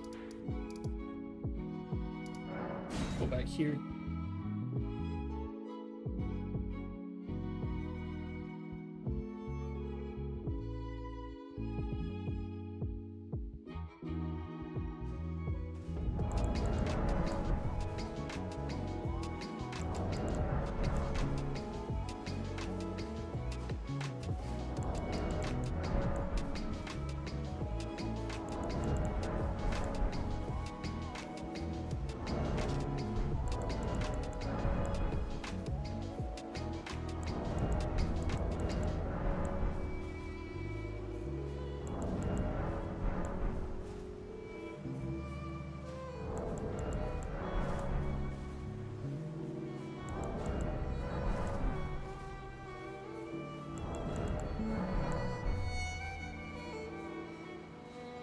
Like Starfist or not really. I don't hate it, but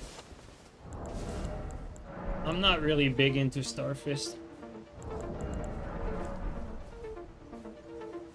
I don't like Starfist R2 for hitting like with neutral or roll catches.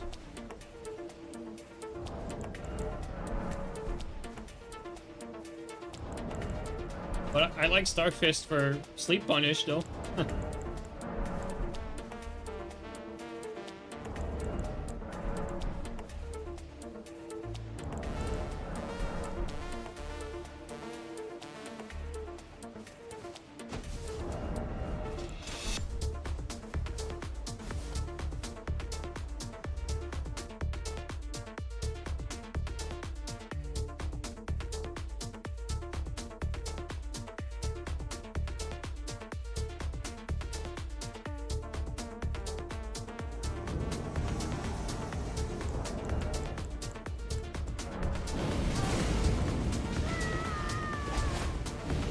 you have no health.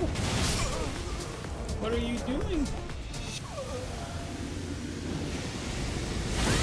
Yo! Bro, like, this is already over.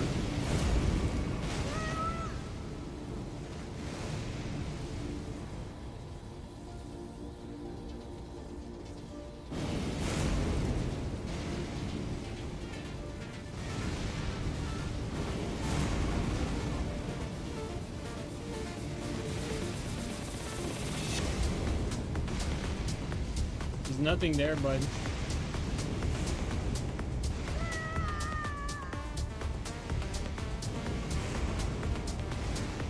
Oh my god. Alright.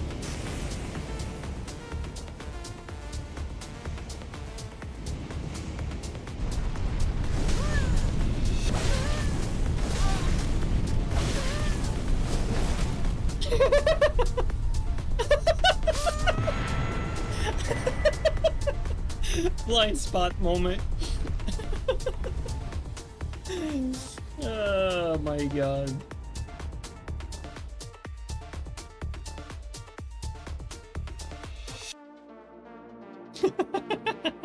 That's the most that's the most blind spot I've ever. That's the most blind spot moment I've ever seen. Actually amazing.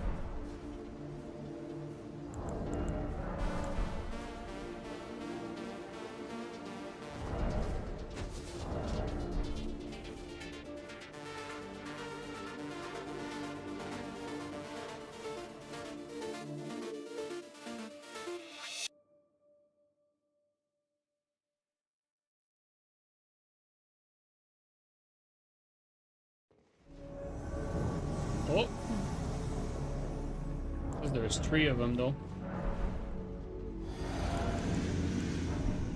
It'd be difficult in here. Hey!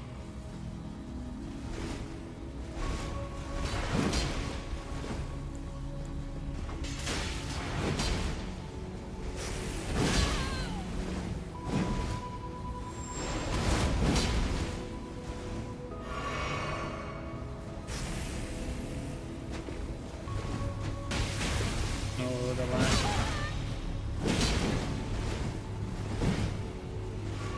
It's gonna be quite difficult to finish them.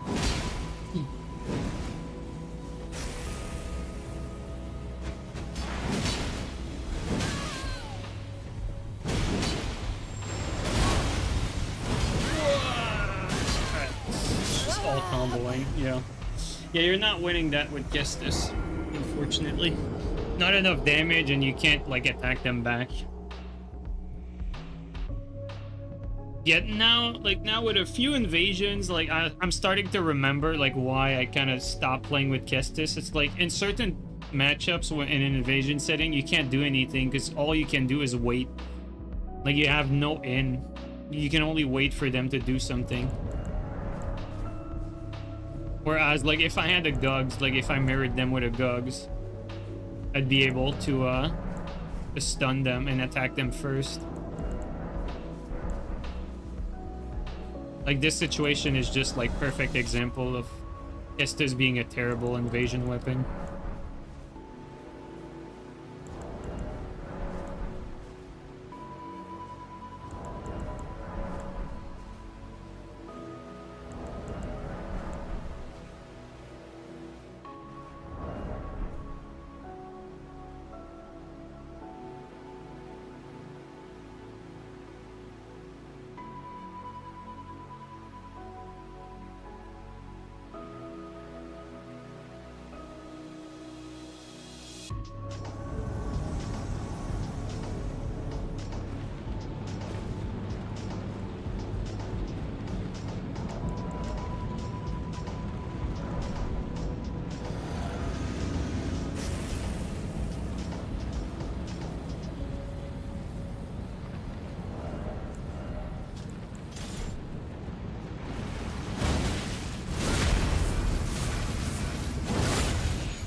Alright, host.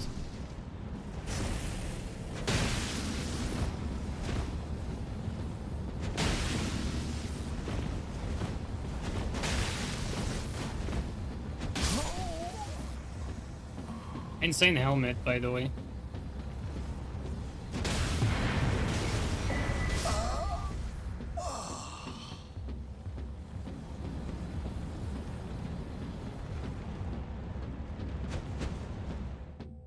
Damage isn't high enough either to kill quickly. Yeah, it's just... I mean, I knew that it was not a good invasion weapon, but I had not played with it in a while, so... wanted to try it again, but... yeah, I mean... it's just not very good for invasions.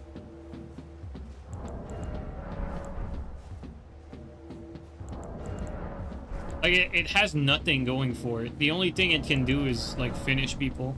And even then, like, it can't finish light rollers either. Because it has no priority, low damage. Cannot aggress hyper armor. Has short range. It really doesn't have anything.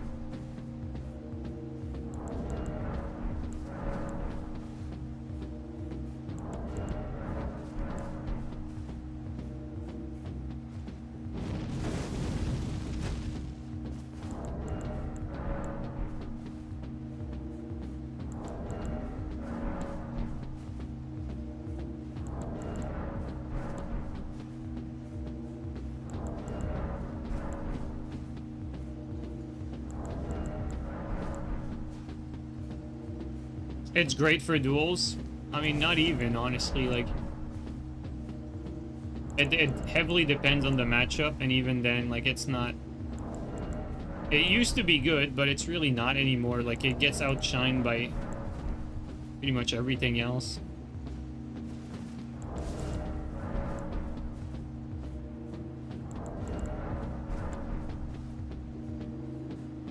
Like, name me a winning matchup for Kestis, right?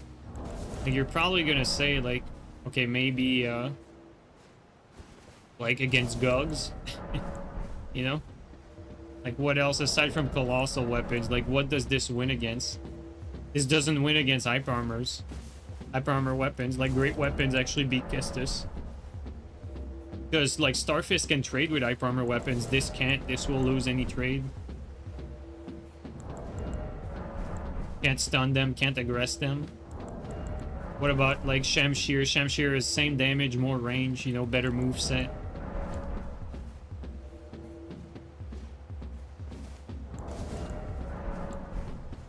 You know, any meta weapon, any weapon that's, like, jumping heavy, like, these attacks are easy to jump too, so jumping weapons usually have the edge there as well. Like, think about it, this actually loses pretty much... like, almost any matchup. Almost.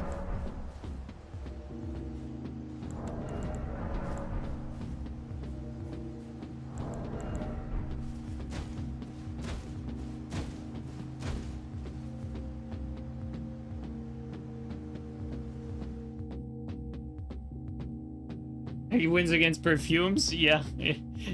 Yeah, I guess it does beat perfume bottles.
Like for instance, the the guy we were fighting, like he's not playing like the greatsword properly in this matchup. Like he's basically like trying to predict when I'm gonna like do running attacks on him and like try to trade.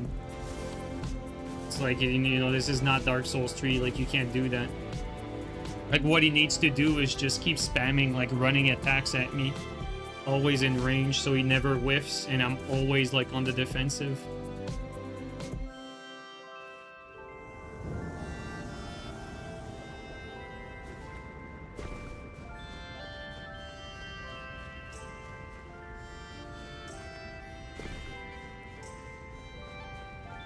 I see him by himself in the water.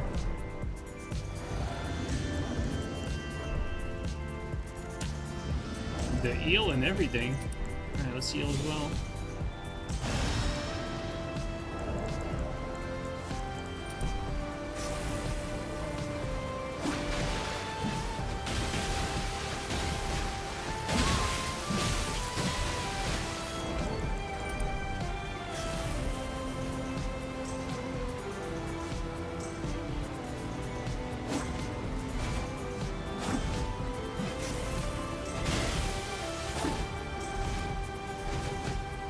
Bad boy.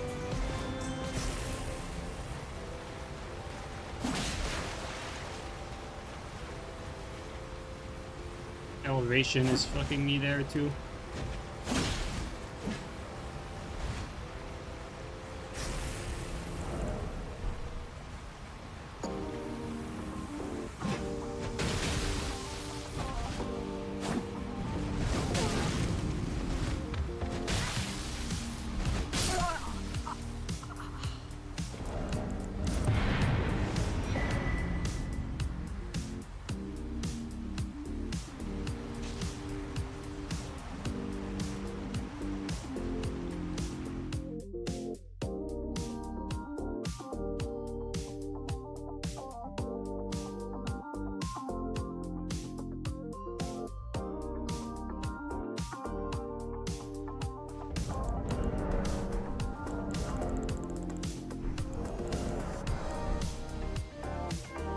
Like the problem is that these people respect like the Kestis too much, right? Like against Kestis, like you can just like attack through my running attack basically, right? Like if I do a running attack and he happens to do like his Katana R2 for instance, like he wins the trade big time.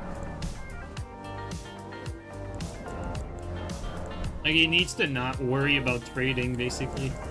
Because the moment you stop like trading the running attack, then I can start pressuring. But you don't need to respect it.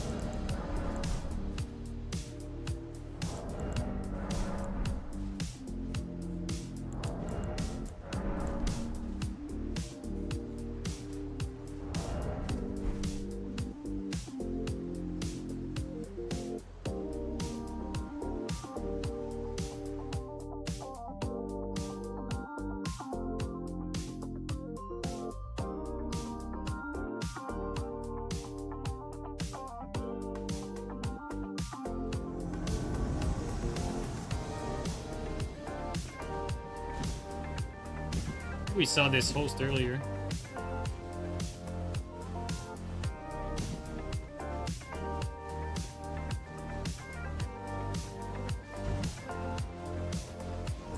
Guys, don't get me wrong, like winning a matchup doesn't mean like the weapon like always wins the matchup if it has matchup advantage. Like player skill still matters to some extent. You know, like if I'm fighting players that I'm better than, like even if I have the matchup disadvantage, like I'm likely to win.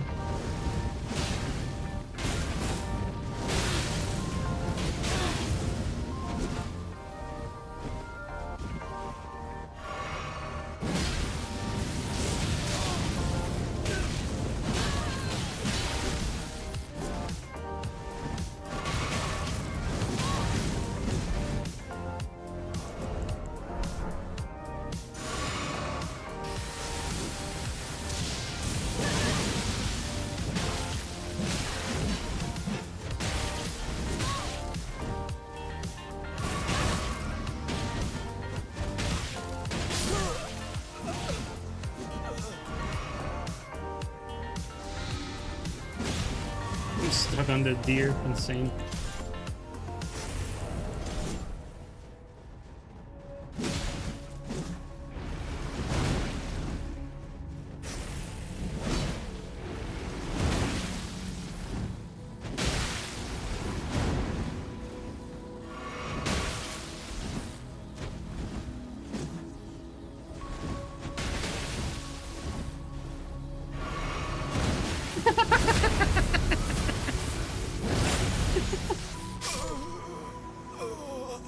We finally got it. Playing with my food a little bit, but I think it's worth it.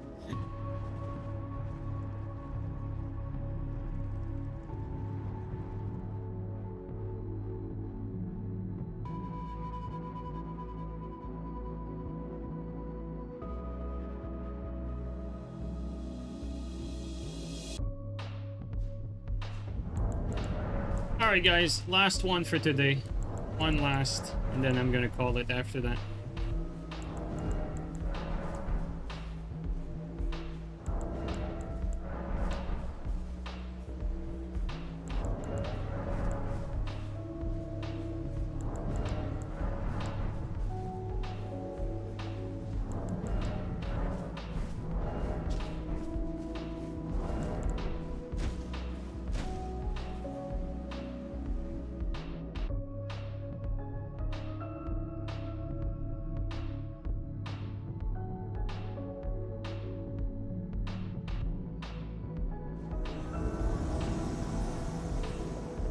It's one guy.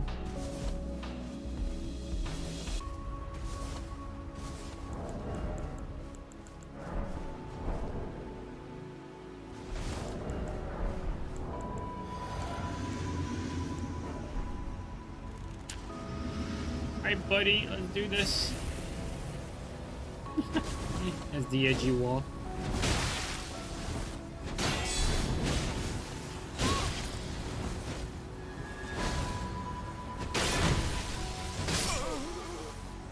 Alright, well, that's gonna be it for today, guys.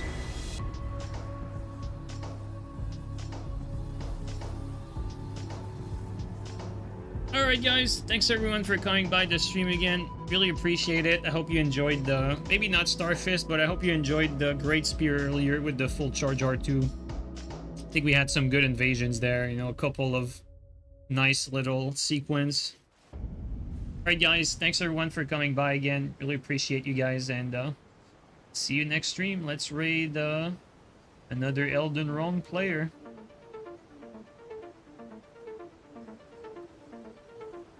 Owen is on, and trade Owen. Alright, have a good one guys. Take care.